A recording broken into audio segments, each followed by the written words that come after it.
प्रस्तुत काल आपण 9व्या अध्यायातल्या 88 क्रमांकाच्या ओळीला येऊन थांबलेलो होतो. हा 9वा अध्याय राजविद्या राजगुह्य योग सांगणार आहे आणि त्याची सुरुवात अशी झालेली आहे. तरी अवधाने एक वार दिजे मग सर्व सुखाशी पात्र होईजे. हे प्रतिज्ञा उत्तर माझे उघड आहे का, ही एक प्रकारचं आव्हानच आहे त्या काळातल्या समाजाला सुद्धा. कारण त्या काळातल्या समाजाला सुद्धा लोपले होते ज्ञान जगी हित नेमती कोणी, म्हणून ज्ञानेश्वर महाराजांचा जन्म झाला होता. अवतार पांडुरंग नाव ठेविले ज्ञानी. पांडुरंगाचाच अवतार पुन्हा झाला का, तर मनुष्य जन्म हा पुन्हा पुन्हा मिळणार नाही. मिळालेल्या मनुष्याच्या जन्माचं जे इति कर्तव्यता आहे ईश्वर प्राप्ती, ती एका झटक्यात होणार आहे. कारण देवाने असं पूर्ण ज्ञान त्या माणसाच्या कुडीमध्ये आणून ठेवलेले आहे की त्या ज्ञानाच्या योगाने आयुष्याच्या या साधीनं सचितानंद पदवी घेणे एवढा अधिकार नारायणे कृपा अवलोकने दिला असे. देवाने आपल्याला अधिकार मूळचाच पहिला देऊन ठेवलेला आहे. ईश्वर प्राप्तीचा अधिकारच मनुष्य जन्माला आहे. दुसरं मनुष्य जन्माचं इति कर्तव्यच नाही.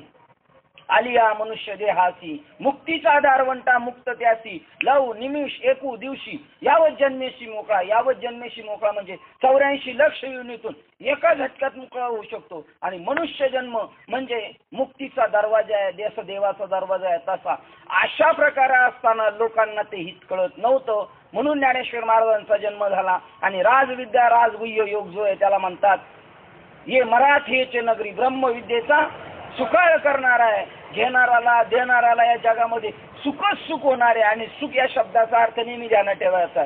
सुख म्हणजे आत्मसुख. आणि त्या सुखाला पात्र होईजे म्हणजे मनुष्य जन्म पहिलाच पात्र आहे. पण अप्राप्त काय झालेलं होतं, जसं पाणी पहिलंच होतं विहिरीच्या जमिनीमध्ये, पण अप्राप्त काय होतं, दगडविटा मुरुम यांनी झाकलेलं होतं. तसं ते काढलं का सगळं ती गोष्ट तयार आहे. अशा प्रकारचं सांगितल्यानंतर पुन्हा 7व्या अध्यायातला प्रकृती काय 7व्या अध्यायाचं नाव होतं की 7व्या अध्यायामध्ये तुला सांगितलं ज्ञानाचं विज्ञान सांगतो तुला. विज्ञान म्हणजे काय, प्रपंचाचं ज्ञान अर्जुना तुला पहिलं सांगतो. तू म्हणशील प्रपंचाचं ज्ञान काय करायचं गरजेचं आहे. विज्ञान पहिलं ज्ञान सांगा, ज्ञान तर सांगतोच पण पहिलं प्रपंच सांगतो. आणि प्रपंच काय सांगितला, जेवढी 84 लक्ष योनी आहे ती आपणच आहे. देव म्हणतो ती मीच आहे.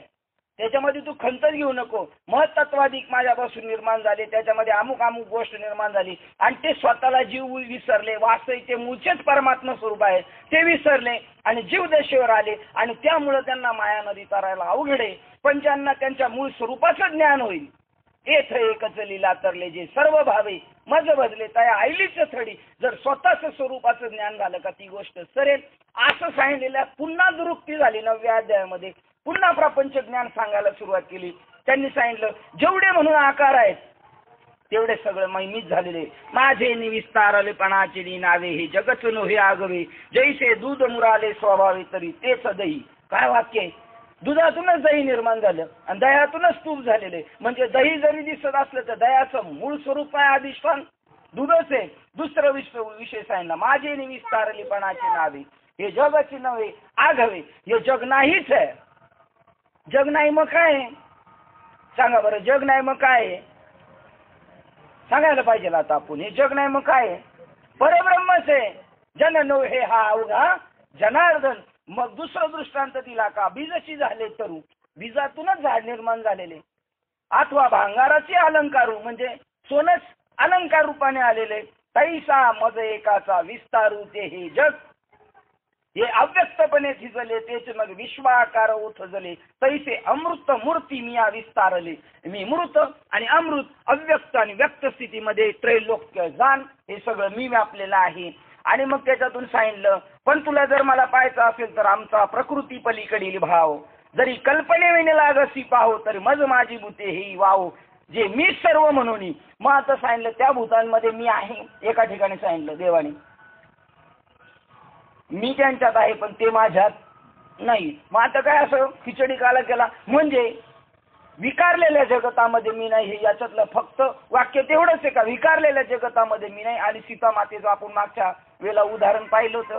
सीता मातेला त्रिजटा म्हणते तुला जर सगळ्याच जगामध्ये राम दिसतो तर माझा स्वामी जो आहे माझा राजा जो आहे रावण त्याच्यामध्ये तुला का राम दिसत नाही. तर त्यावेळेला तिने उत्तर दिलं जर तो काम टाकून आला तर मी त्याचा राम म्हणून स्वीकार करील. म्हणजे विकारलेल्या जगतामध्ये मी नाही, बाकी निर्विकार जे जगत आहे ते मीच नटलेलो आहे.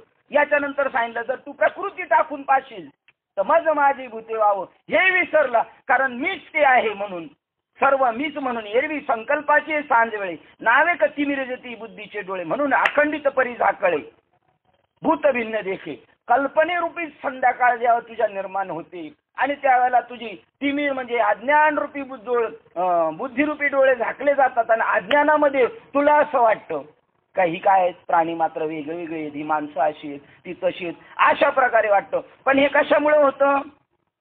तर बुद्धीचे डोळे तुमचे झाकले जातात आणि म्हणून तुकोबारायांना म्हणावं लागलं आता उघडी डोळे. कधी उघडणार आपण? जरी तुझं अद्याप न कळे मातेच्या खोळा दगड आला असं पोटाशी, केव्हा जागे होणार आपण? त्यांनी सांगितलं ज्या वेळेला तुम्ही अखंडित आहे पण तुम्ही शंका घेता पा, त्यांनी सांगितलं तैसे संकल्पाची सांज जे लोपे, म्हणजे संकल्पाची सांज जर संपली तर अखंडितच आहे स्वरूपे, खंडच नाहीये. त्या स्वरूपापासून देवापासून आपण 84 लक्ष बाजूला गेलोच नाही. सगळ्यांनी आपली साथ सोडली, प्रपंचातल्या घरदारातल्या नातेवाईकांनी, पण देवानी मात्र आपली साथ नाही सोडली. ज्या ज्या योनीत गेलो तिथं तिथं त्याने आपल्याला साथ दिलेली आणि तिथून बाहेर ती स्वरूपात जैसे शंका जात खेव लोपे साच पण माळेचे, जसं बाबांनी मगाशी म्हणलं माळ म्हणून नाही साथ धरायला आपण. पण इथं सांगितलं बघा जैसे शंका जात खेवी 14 नंबर काय सांगितले? जाताक्षणी शंकेचं निराकरण होता क्षणी साप नसुनी नवरत्नांचे माळे म्हणल्यानंतर घेतल्यानंतर त्याची चांदीच झालेली आजकालच्या युगामध्ये. अशा प्रकाराने ते म्हणते ना तरी सागराच्या पाणी काय तरंगाच्या हाती खाणी, ती अवांतर करणी वारी याची काय नव्हे. मग बुद्धिरूपी सांगितलं, त्यांनी सांगितलं ज्या वेळेला तुमच्या बुद्धीमध्ये विषमता निर्माण होते तेव्हा चांगली माणसं सुद्धा आपल्याला चांगली दिसत. बिलाडे पण एक वाक्य त्यांचाच कार्यक्रम आपल्या 20 ऑक्टोबरला ठेवलेले सांगतात. ते म्हणतात आपलं चित्त जर आपल्याविषयी एखाद्याचं शुद्ध असेल, खूप शुद्ध आहे, त्याला विष दिलं तरी परिणाम कशाचे होतील? अमृताचे होतील. आणि दूषित अंतकरणाच्या व्यक्तीला अमृत दिलं तरी काय होईल? विष होईल. कारण आपल्या ह्याच्यावरती आहे. पण लहान मुलाचं बघा, लहान मुलाला जर एकदम बालिश पोरगा असेल त्याला हिरवगार वातावरणामध्ये सोडलं हिरवळीवर तर त्याची संडास सुद्धा शी सुद्धा कशी होते? एवढं मन आहे, मन एवढं कॅप्चर करून घेतो. बस त्याचं जसं दिसेल, ज्याच्या मनात जी कल्पना येईल, जे दृष्टीत दिसेल आणि मनात कल्पना येईल ते लगेच ठसलं जातं. याप्रमाणे ती वार्याची करणी म्हणजे वास्तविक पाण्याला लाटेला आकार नाही, म्हणजे पाण्याला आकार नाही पण वाऱ्यामुळे आला. कुंभाराने मडका बनवला, मातीचाही विचार नव्हता आणि आकाशाचाही विचार नव्हता, पण ते कुंभाराच्या डोक्यात असल्यामुळे आकार मिळाला. असे अनेक उदाहरणं दिली. किंवा सोने लेणे होऊन गडे तरी तयाचे काय सोने पण मोडे, एअर अलंकार ते वरची कडे लिहितेची निभावी. घालणाऱ्याच्या दृष्टीने अलंकार आहे, नाही तर वास्तविक त्यांनी काय घातलेलं आहे? सोनच घातलेले. अशा प्रकाराने त्यांनी सांगितलं. किंवा एखादा माणूस जर एखाद्या दरीमध्ये गेला आणि तिथे एक आरोळी मारली तर त्याची 3 वेळा आवाज येतो, होय रे महाराजा, होय रे महाराजा, होय रे महाराजा, आहे की नाही? म्हणजे तिकडून का दुसरा म्हटलेलं आहे का? नाही. तर 30 असतात, त्या एकाच व्यक्तीच्या असतात. तसं एकापासूनच अनेक झालेले. इथं मात्र तोही कल्पना सांडून पाहे तरी मी भूती भूती माझ्या ठाई, हे स्वप्नेची परी नाही कल्पाया जोगे. स्वप्नात सुद्धा कल्पना करण्याची जोगी नाही का भूत माझ्यात आणि मी भूतांमध्ये. अरे भूत माझ्यात आणि मी भूत म्हणजे त्याच्यात काय झालं आता?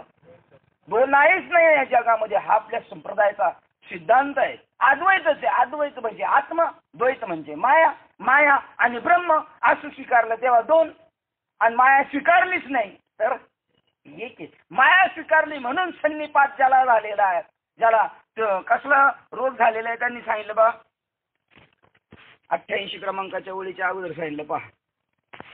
आता मीच एक भूताचे धारता अथवा भूता माझी मी असता या सन्निपात संकल्प सन्निपात आतुलिया बोलिया.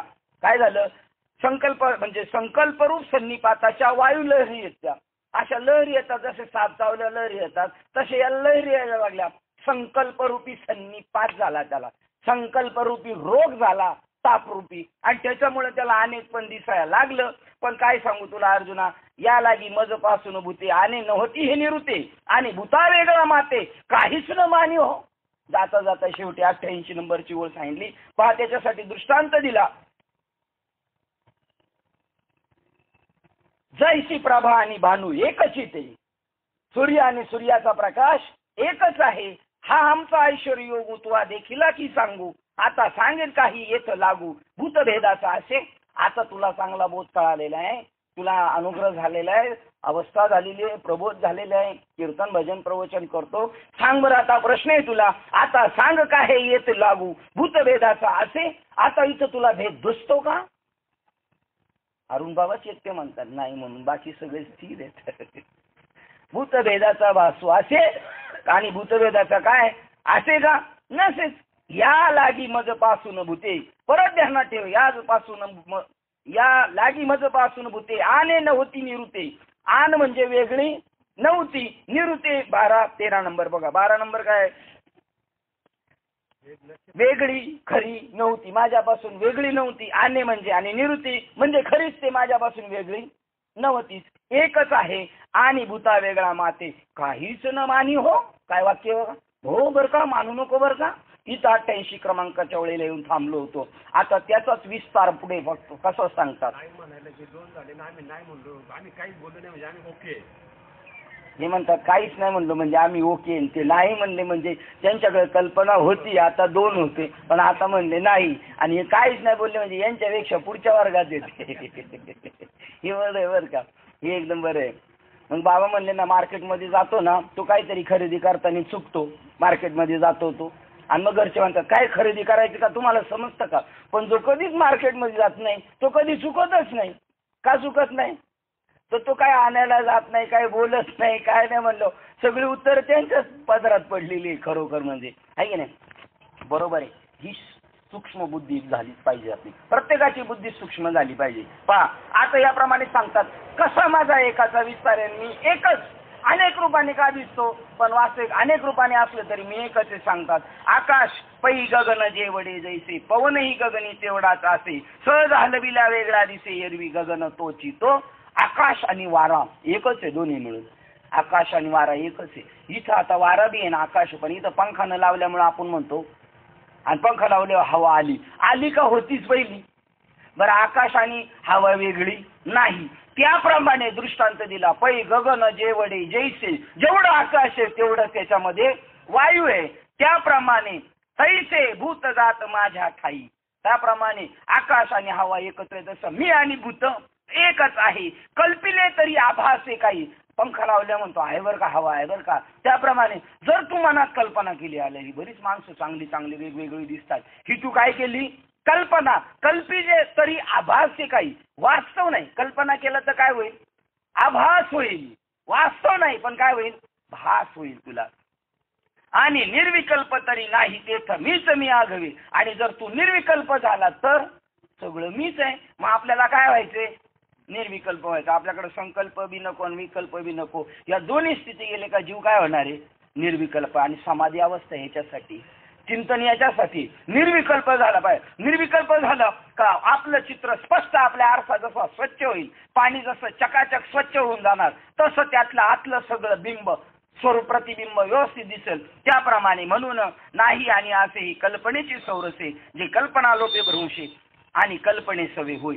आहे भूत माझ्यात आहेत आणि भूत माझ्यात नाही, हे कल्पनेमुळे दिसतं. आणि कल्पना जर संपे तर मग भ्रंश सुद्धा संपला, बुद्धी भ्रंश. पहा आकाश जसे व जेवढे विस्तृत आहे तसाच व तेवढा वायू आकाशात भरून राहिलेला आहे. परंतु सहज पंखा इत्यादीने हलवले तर आकाशापासून निराळा भासतो, नाही तर आकाश तेच तो आहे. त्याप्रमाणे प्राणी मात्रांचा माझ्या ठाई परमार्थिक सत्तेने अत्यंत भावासूने काही कल्पिले तर कल्पनेने माझ्या ठिकाणी भूते आहेत असे भासते.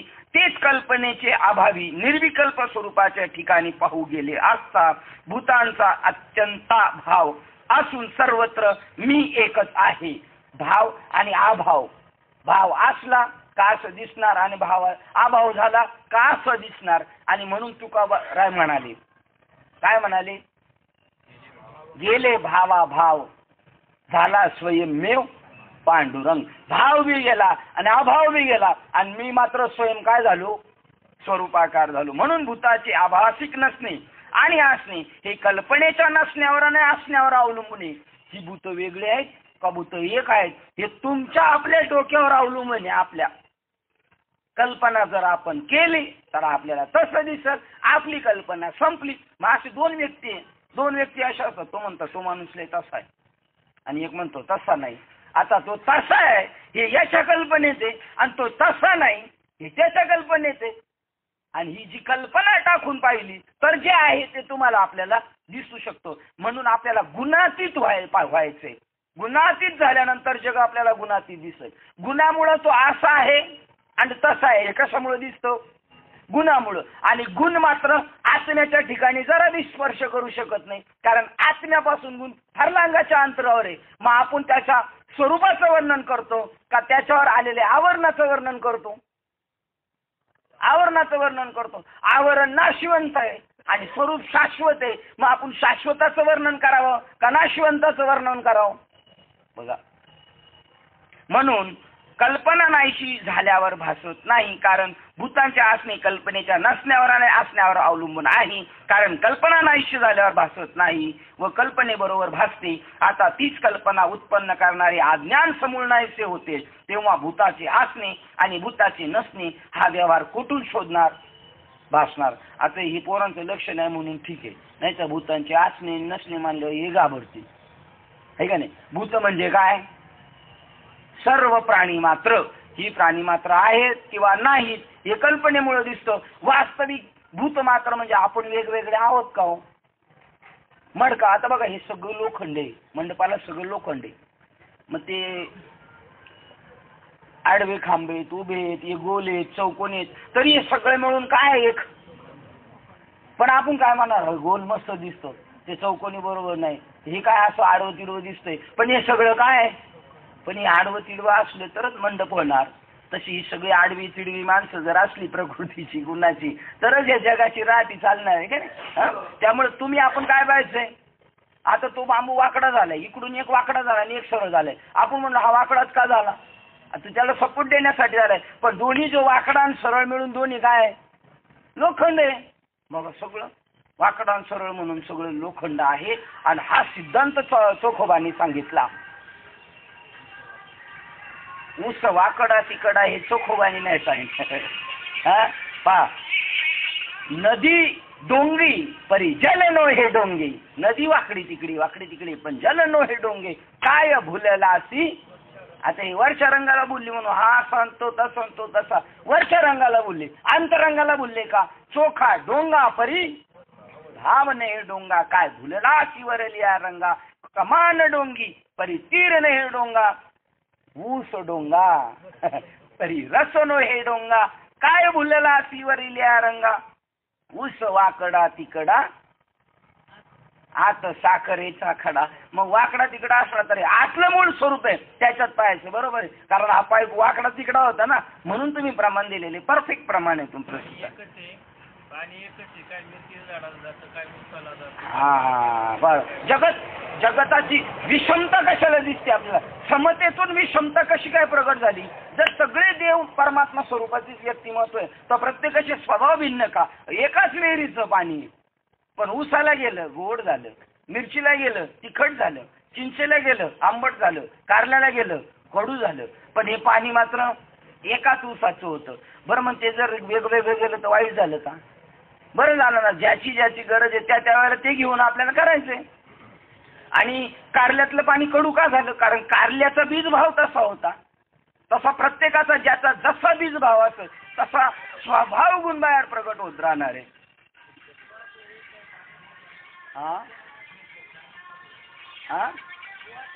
कुआ एक है पाणी म्हणे अनेक, न्यारो न्यारो बर्तन में पाणी आलं की. बरोबर आहे काका.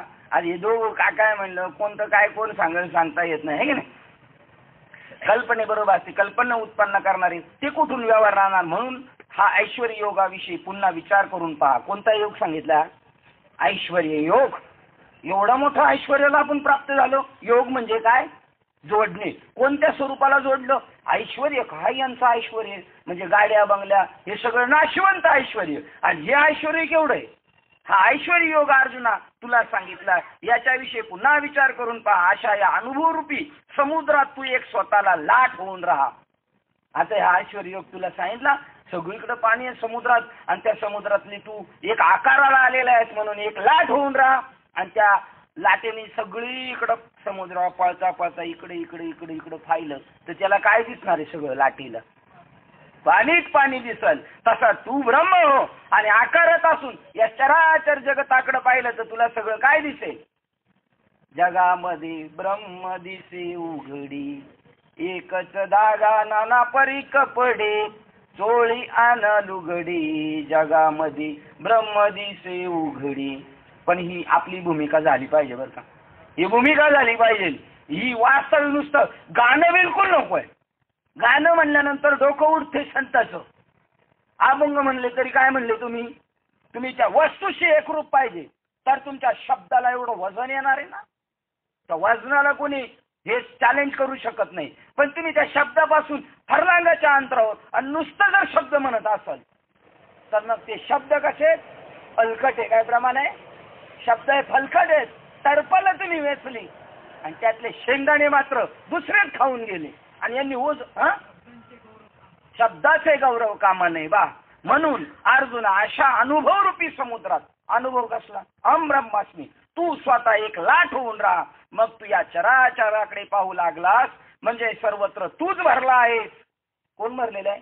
आता मी नाही म्हटले, कारण एकच सांगायचं ना, तू बी मी आणि तू बी मी. मग तूच जर पाहिलं तर तुला सगळं, मग मात्र चराचराकडे पाहू लागलास म्हणजे सर्व तूच भरला आहेस अशा तुझ्या दृष्टीस पडेल. देव म्हणाले, अर्जुना हे जे मी तुला ज्ञान सांगितले त्या ज्ञान जागृतीचा तुझ्या मनात काही प्रकाश पडला का रे?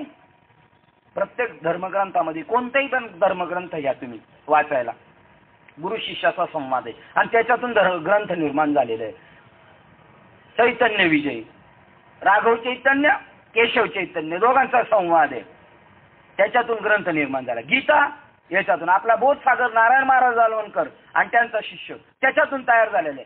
परत हा ग्रंथ बघा, ही ज्ञानेश्वरी आणि दुसरी वेदेश्वरी, राम आणि भगवान शंकर हे गुरु शिष्याच्या याच्यातून ते निर्माण झालेले. भागवत भगवान कृष्ण उद्धव याच्यातून निर्माण झालेले. आणि मग त्यांनी सांगितलेलं सगळं गुरुजी बी विचारतात, ए पोराव तुम्हाला कळलं ना? कळलं ना? कळलं म्हणतं मग परीक्षेला नापास का होता?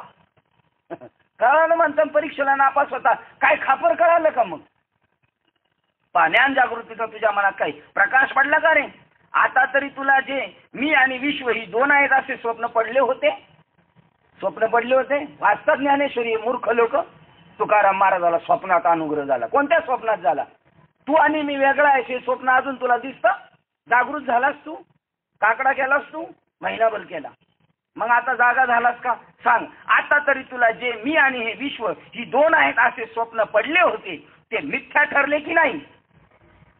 तुकाराम महाराज म्हणजे ठरलं. बघा याच्यातून तुकाराम महाराजाची अभंगवाणी निर्माण झालेली. बाबाजीने स्वप्नी येऊ नये तू काय असं 9व्या अध्यायातली 94 क्रमांकाची ओळ पाहिली तरच कळेल का बाबाजीने कोणत्या स्वप्नात तुकाराम महाराजाला अनुग्रह दिला होता. ते मिथ्या ठरले का नाही प्रश्न विचारला. परत देव म्हणतात मिथ्या ठरले, ज्ञान जागृती आली असे तुला जरी आज वाटत असेल तरी पण तुझ्या बुद्धीवर कदाचित पुन्हा कल्पनेची झोप येणे संभवनीय आहे. कोणती झोप येईल? कल्पनेची झोप आली का मग स्वप्न पडतं. आता जरी तू म्हणला हा हा कळालं मला, तरी पुन्हा काय होईल? कल्पनेची झोप येणे संभवनीय आहे. आणि जर का पुन्हा त्या तुझ्या बुद्धीत कल्पनेची झोप आली तर त्यामुळे भेदरूपी स्वप्नात पडशील, पुन्हा स्वप्नात पडशील आणि आता हा उत्पन्न झालेला अभेदबोध नष्ट होऊन जाईल. सांगा, मिळवलेलं कमवलेलं माणसाने नीट खाता आलं पाहिजे. कमवायचं, काबाड कष्ट करायचे दिवस रात्र आणि खायच्या वेळेला जायचं उलथून, काय उपयोगाचं आहे ते? मग कमवलेलं खाता आलं पाहिजे ना. तसं परमार्थीची इस्टेट कमवली तर तिचा शेवटपर्यंत आपल्याला ते जतन करता आलं पाहिजे. म्हणून या कल्पनारूप निद्रेची वाट मोडून जाईल. कोणती झोप? कल्पनारूप निद्रेची वाट मोडून जाईल व शुद्ध बोधरूप आपण आहोत असे निश्चित ज्ञान उत्पन्न होईल. असे एक वर्म आहे ते तुला आता सांगतो. आता किती वेळा सांगतात पण सांगती तर काहीच नाही. आणि असंच आहे, महाराज लोक म्हणतात तुम्हाला सांगतो आणि शेवटी सांगतात 10,000 रुपये द्या. काय सांगतात? 5,000 रुपये द्या. उलट ते आपल्याकडून घ्यायचंच मागतात, द्यायचं कुठं काय म्हणतात. तसं इथं देऊ का आता 9 वाजले चालू झालं तरी म्हणले आता तुला मी 7व्या अध्यायात म्हणले तुला सांगतो, 4थ्या अध्यायात म्हणले तुला सांगतो, माझ्या घरच्यांना नाही सांगितलं ते तुला सांगतो का तू. हे नीट लक्ष देऊन ऐक. आता किती वेळा नीट लक्ष देऊन ऐकायचं. असंच झालं होतं एकदा. माणिकलालच्या मैदानामध्ये एका साध्वीचं प्रवचन होतं. 7 दिवस आम्ही गेलो होतो त्या प्रवचनात. आणि त्या ताईने सांगितलं मी उद्या तुम्हाला प्रत्येकाला समस्या आहेत या संसारातल्या आणि त्या सगळ्या समस्येचं एकच उत्तर रामबाण उपाय सांगणार आहे. ते का तुम्ही आरंभलं आणि ते का तुमच्या जीवनात उतरवलं का तुम्हाला कधीच समस्याचा संताप निर्माण होणार नाही. असं तुम्हाला मी उद्या एक मंत्र सांगणार आहे. सगळ्यांनी उद्या पेन आणि पेन्सिल घेऊन या. पेन आणि पेपर घेऊन या म्हणल्यानंतर सगळे दुसऱ्या दिवशी उलट गर्दी जास्त. टीव्ही मध्ये नाही का दाखवतो डॅन्टरॅन म्हणल्यानंतर उद्या काय म्हणलं माणूस म्हणतो चला जाऊ बघायला. तसं पाहायला गेलं अरे ते कालचंच होतं काय वेगळंच नाही. आणि मग दुसऱ्या दिवशीचे 9 वाजले सत्संग संपायचा टाइम आला तरी लोक म्हणतात आता बाई काय साध्वीताई कधी सांगणार या गोष्टी. मग त्या म्हणाल्या हा माझ्या लक्षात आहे तुम्ही सगळे त्या गोष्टीसाठी टवकारू नये. मी काल तुम्हाला म्हटलं होते काढा पेन आणि काढा पेपर आणि काढला पेपर आणि घ्या लिहून. मी मंत्र सांगते होता है बाई होता है ऐसा भी होता है. अरे भगवान के घर में भी होता है ऐसा भी होता है बाई होता है. काय टेन्शन घ्यायचं नाही. म्हणले काय हा मंत्र. ते म्हणले आता इथून सत्संगावरून गेले आणि रात्रीचे 9:30 पावणे 10 जर दरवाजा वाजवला आणि घरचे म्हणले आम्ही दरवाजा उघडणार नाही आणि 5 मिनिटं आपल्याला असंच दरवाजात लटकून ठेवलं तरी आपण रागवायचं नाही. होता है बाय होता है ऐसा भी होता है. काही टेन्शन घ्यायचं नाही. सबके घर में होता है भगवान के घर में होता है. एखाद्याचं ऑपरेशन झालं आणि तो रडत बसला बघा ना माझं ऑपरेशन झालं तरी म्हणायचं बाई होता है बाय होता है ऐसा भी होता है. अरे शंकर भगवान के घर पे होता है गणपति का उनके बच्चे का मुंडी कट हो जाता है उसके ऊपर हाथी की मुंडी चढ़ाई जाती है. ऐसा ऑपरेशन तो बहुत न्यारा होता है. तो अपना तो कुछ नहीं अपने को जितना लोड जाएगा उतना ही मार दिया है. उनके ऊपर इतना लोड रखा है तो उनका पेट ऐसा बड़ा हो गया ऊपर से दबा डाला डायरेक्ट उनको. हे आता एवढी मोठी ऑपरेशन यांच्या घरात झाली तर आपल्या घरात झाली तर काय टेन्शन घेत बसायचं. पण आपण म्हणतो असं झालं तसंच झालं काय करायचं आता सांगा बरं. आणि आता असा मंत्र सांगितल्यामुळे तसं देवाने चालवले. नीट लक्ष देऊन ऐक.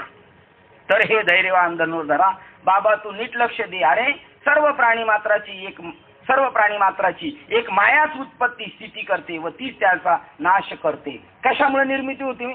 मायेमुळे नाश होतो. मायेमुळे ओपन झालं. बरं सांगा मायेमुळे आपला जन्म झाला काही वाईट झालं का. एवढा अलभ्य लाभ प्राप्त झाला. हो आता माया शिल्लक राहिली नाही. बोध असा झाला या चराचर ईश्वरात आकाराशी कैसा ठाव देह प्रत्यक्ष झाला.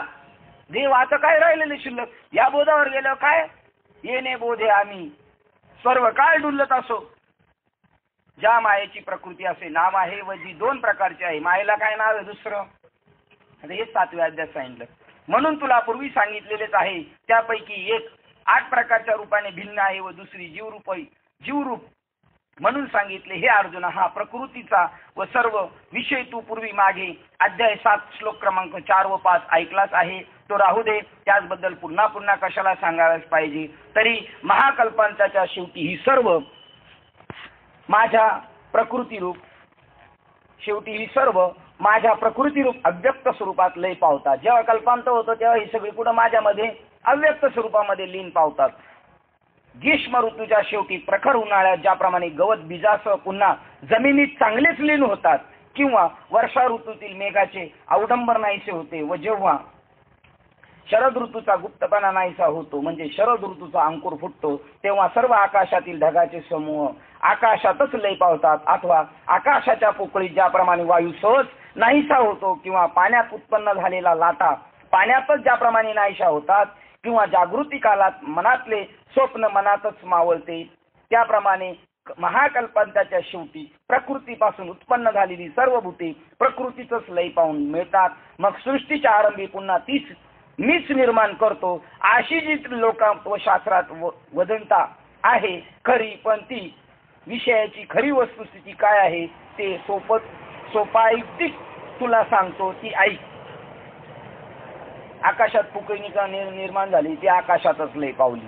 मनामध्ये काहीतरी मनोरथ निर्माण झाले का ते मनातच पुन्हा शांत होतात. नंबर 2, उन्हाळ्यामध्ये गवत जळून जातं पण ते बीज रूपाने जमिनीत राहतं आणि पुन्हा काळाला काय निर्माण होतो आणि लोक म्हणतात मी निर्माण केलं. ते त्यांचा बीज भाव घेऊनच मेले होते आणि आता पुन्हा तसं वातावरण निर्माण झालं. देव काय निर्माण नाही करत? असंच एक प्रश्न एकदा बाबांना विचारला होता. बाबा म्हणले एकदा विचारलं, काकीने विचारलं काकांना, झालं का माझ्या डोळ्यापुढे आले काकाला. काकीने विचारलं काकांना, का हो हे जग कसं निर्माण झालं? काकाने विचारलं काकीला. उलट झालं. काकाने कोणाला विचारलं? काकीला. काय हे जग कसं निर्माण झालं? तर ती काकी म्हणाली सांगते ऐका. काय म्हणाली? सांगते ऐका म्हणली. सांगा म्हणे, पूर्वीच्या सासवा ज्या होता बाबा सांगायच्या, पाठ जाळ्या होत्या आणि पोट जाळ्या होत्या, म्हणजे नीट पोटभर जेवायला देत नव्हत्या, आहे का नाही? आणि चुकलं तर परत पाठीत दणके मारत होत्या, अशा होत्या. तर त्यामुळे 8-8 दिवस आंघोळी करून नाही द्यायच्या, डोक्यावर पाणी नाही, महिना डोक्याला तेल नाही. मग सांगा आता आमच्या डोक्यात ज्या उवा निर्माण झाल्या त्याचं बी का तुमच्या आईने पेरलं का? सांगा. कोण म्हणतंय? काकी म्हणते काकाला. सांगा बरं तुमच्या आईने बी पेरलं का? आपोआप निर्माण झाल्या त्या. तर त्यांना तसं पाहिजे तसं वातावरण निर्माण झालं का ते ऑटोमॅटिक निर्माण होतात. ते काय कोणाला पेरावं लागत नाही. कारण तसं वातावरणाची ते याच्यामध्ये अशा अनेक जीव आहेत त्याचे वाटेच बघतात. असं वातावरण भेटलं का आपण लगेच आपला कार्यभाग साधून घेऊ. आपल्याला जन्म तर घ्यायचं पण असं निर्माण झालं पाहिजे, मळ साठला पाहिजे, तिथं थोडंही झालं पाहिजे, घाम झाला का लगेच जीव तयार झाला. मग आता आपल्याला टीव्ही मध्ये सांगतात पावसाळ्यामध्ये वर काही ठेवू नका पत्र्याच्या वर, तिथं लगेच मत्स्य तयार होणार. मग त्यांना कोण पेरलेलं आहे का? पण तसं वातावरण निर्माण झालं का निर्माण होतं. तसं हे वातावरण निर्माण झालं का जग निर्माण होतं. ते तुला आता सापेक्ष रीतीने सांगतो ऐक. तरी अर्जुना, ह्याच माझ्या प्रकृतीचा मी जेव्हा सहज अंगीकार करतो तेव्हा भूताचा समवाय संबंध असलेल्या वस्त्रामध्ये जशी विणकर म्हणून वेगळी दिसते, मग त्या विणकरीच्या आधाराने जसे लहान लहान चौकट्यांनी वस्त्र तयार होते, त्याप्रमाणे पंचमहाभूतात्मक जगाच्या आकाराने प्रकृतीच हे सर्व बनते. कशामुळे जग निर्माण झाले? पंचमहाभूतामुळे ते जन्माला आलेले, निर्माण झालेले. ज्याप्रमाणे विरजनाच्या संगतीने संबंधाने पातळ दूधच आटू लागते आणि दही रूपाने घट्ट होऊ लागते, त्याप्रमाणे प्रकृती सृष्टीच्या आकाराने परिणाम पाहू लागते. स्वतः प्रकृतीच सृष्टी बनू लागते. प्रकृती म्हणजे माया आणि ती कशामुळे निर्माण झाली? पंचमहाभूतांचं साह्य घेऊन ती निर्माण झाली. ज्याप्रमाणे बीजाला पाण्याचे सानिध्य मिळाले म्हणजे ते बीजच लहान मोठ्या फांद्या वगैरे फुटून त्याचे झाड होते. त्याला तसा काळ अनुकूल झाला का बरोबर वाढत जातं. त्याप्रमाणे मला भूतांची करणे आहे म्हणजे प्रकृतीचा पसारा माझ्या केवळ सन्निपातामुळे होतो, माझ्या सान्निध्यामुळे, माझ्या आश्रयावर होतो, पण त्याचा करता मात्र मी स्वतः नाही.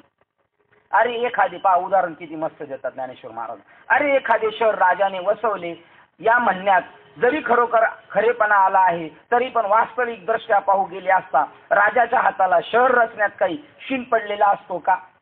आता हे सगळा मंडप करून देणार आहेत आपल्याला, नगरसेवक लांडी मामा करून देणार आहे, मात्र स्वतः लांडी मामा त्याला हात लावणार आहेत का? पण त्यांच्या सत्तेनेच होणार आहे, करणारे दुसरीच माणसं आहे. तसं माझ्या सत्तेने होतं पण करणारी मात्र प्रकृती वेगळी, पंचमहाभूत वेगळे. पण म्हणणार कोण लोक? आता कोण म्हणणार इथून पुढं? कोणी करून दिलं? लांडे मामांनी बनवून दिले. पण त्यांचे हात शिनलेत का? नाही. त्याप्रमाणे हे माझ्याच सान्निध्याने जग झालेले पण वास्तव मी काही केलेलं नाही. आणि मी प्रकृतीचा स्वीकार करतो. तो कसा म्हणशील तर जसा स्वप्न अवस्थेतला मनुष्य जागृत अवस्थेत प्रवेश करतो तसा मी स्वीकार करतो प्रकृतीचा. पण कसा? स्वप्न अवस्थेतला मनुष्य जागृत म्हणजे पूर्ण भानावर राहून मी स्वीकार करतोय. आपणच केलेले पण आपण स्वतः काय हातभार लावलेला माझ्या सत्तेने झालेले पण मी काय केलेलं नाही. बघा अर्जुना, जोपर्यंत म्हणतो मी केलेलं आहे तोपर्यंत स्वप्न अवस्थेत आहे. आणि आता जरी मी म्हटले मी केलंय तरी मी ती स्वप्न अवस्था टाकून वास्तविक मी केले नाही. कारण प्रकृतीचे केले नेघे. बाबा स्वतःच्या प्रकृतीने केलेलं मी स्वतः केलं नाही पण प्रकृती स्वतः करू शकली असती का? माझं सानिध्य, माझं अधिष्ठान नसतं तर तिला काय करता आलं नसतं. त्याप्रमाणे मनुष्य स्वप्नावस्थेतला मनुष्य जागृत अवस्थेत प्रवेश करतो, तसा अर्जुना स्वप्नावस्थेतून जागृत अवस्थेत येताना त्या मनुष्याचे पाय दुखतात का? किंवा स्वप्नात असताना त्याला खरोखर प्रवास होतो का? मग नाही होत, नाही का? आणि मग तुकाराम महाराजांचा प्रवास कसं काय झाला? दोन प्रमाण असे आहेत. बाबाजीने स्वप्नी येऊन तुकायासी अनुग्रह दिला निज प्रती, आणि दुसरे एक प्रमाणे सापडे विले वाटे जाता गंगे स्नाना. हो, म्हणजे गंगे स्नानाला जाताना, म्हणजे मग झोपेत स्वप्न, आणि स्वप्नात इकडे चालले होते आंघोळीला गंगे. हो, आणि त्यावेळेला अनुग्रह दिला का? म्हणजे स्वप्नात चालतात आणि आंघोळीला चालले, त्यावेळेला अनुग्रह दिला. म्हणजे ते म्हणतात पहा, त्याचा खुलासा इथे केला. किंवा स्वप्नात त्या मनुष्याचे पाय दुखतात का जागृतीच्या? किंवा स्वप्नात असताना त्याला खरोखर प्रवास होतो का? किंवा त्या श्रम तरी होतात का? नाही. स्वप्नात आहे तोपर्यंत स्वप्नात श्रम होत नाही. आता मग यांनी विचारलं प्रकाश भाऊला, काकांनी, तुम्ही कधी आले? तर प्रकाश भाऊ म्हणले, मी जात नाही येत नाही. वा वा वा म्हणलं. इथं आता ज्ञानेश्वरीचीच भाषा बोलायला पाहिजे. आपण व्यवहारात सुद्धा ज्ञानेश्वरीची भाषा बोलायला लागलो. लोक म्हणतील जसे एखाद्या काय माणसाच्या पहिला माहित नव्हतं, ते कानात काही थोडं अडकवलेलं दिसायचं नाही, फोन तरी बोलता नाही, आणि चांगला इनशर्ट केलेला माणूस येड्यासारखाच बडबड करत जायचा. आपण म्हणायचो काय बडबड करतो? पण ते हळू छोटंसं लावलेलं इथून एवढंच फक्त, त्याच्यामुळे ते कळायचं नाही. तसं आता बघा, ही भाषा कळेल का? ही कोडवर्ड आहे. ही कोडवर्ड कळणार का? आता यांच्या घरच्यांना दोघांच्या कळणार नाही. दोघांच्या घरच्यांनी जर विचारलं, काकीने विचारलं काकाला, कधी आले ज्ञानेश्वरी? हे म्हणले मी जात नाही येत नाही. ते म्हणलं डोक्यावर परिणाम झाला. हा, कारण ते कोडवर्ड भाषा आहे, ती या दोघांना कळणार. तशी संताची भाषा कोडवर्ड मध्ये ती एक घेणाराला आणि देणाराला कळणार, एक शिष्याला कळणार आणि एक गुरुला कळणार. बाकीची म्हणतील काय चालली यांची जन्म, काय कळणार नाही. किंवा त्यास श्रम तरी होतात का? प्रवास घडतो का? पाय दुखतात का? किंवा श्रम घडतो का? काहीच नाही. या सर्वाचा अभिप्राय असा, म्हणून विचारशील तरी भूतसृष्टी निर्माण करण्याच्या बाबतीत मला काही करावे लागत नाही, असाच याचा खरा अर्थ आहे. ज्याप्रमाणे राजाच्या आश्रित असलेली प्रजा आपापल्या कामाकरता व्यवहार करते, त्याप्रमाणे प्रकृतीला माझा सत्ता स्फूर्ती प्रधानत्व आधार मात्र आहे. बाकी सर्व कर्तृत्व उत्पत्ती स्थिती वले हे सर्व व्यापार हिचेच म्हणजे प्रकृतीचेच आहेत. हे पहा, पौर्णिमेच्या पूर्ण चंद्राची भेट होताच समुद्रास अपार भरती आल्याने भरून येतो. अर्जुना, त्या भरती येण्याला चंद्राला काही श्रम पडतात का? पौर्णिमेच्या दिवशी चंद्र निर्माण दिसल्यानंतर समुद्राला भरती येते, कारण समुद्राचा मुलगा आहे चंद्र. मग ती भरती येते, तेव्हा त्याला ती भरती आली. कोणामुळे आली? पौर्णिमेच्या चंद्रामुळे. पण चंद्राला काही श्रम करावं लागले का ते एवढं भरती येण्यासाठी? काहीच नाही. लोखंड जड असूनही लोहचुंबकाच्या जवळीकपणामुळे हलते तर हले ना का? त्यामुळे लोहचुंबकाला केवळ लोखंडाचा जवळ असण्यात काही श्रम आहे का? लोहचुंबकामुळे हलतं लोखंड, पण लोहचुंबकाला काही श्रम पडतात का? त्याला का ओझं उचलून घ्यावं लागतं का? नाही. अधिक काय सांगावे, याप्रमाणे मी स्वकीय प्रकृतीचा अंगीकार करतो व त्यामुळे एकदम एकसारखी प्राणीमात्राची उत्पत्ती होऊ लागते. हे पांडवा, हा जो सर्व प्राणी समुदाय आहे तो प्रकृतीच्या अधीन आहे. ज्याप्रमाणे बीजाच्या वेलीस पाने वगैरे उत्पन्न करण्यास भूमी समर्थ आहे, अथवा बालपण, तारुण्यपण आणि वृद्धपणा या अवस्थांना ज्याप्रमाणे देहसंघ हा मुख्य आधारभूत कारण आहे, किंवा आकाशात मेघपंक्ती उत्पन्न होण्यास जसा वर्षा ऋतू कारण आहे, किंवा स्वप्नात जशी झोप कारण आहे, त्याप्रमाणे अर्जुना या सर्व प्राणी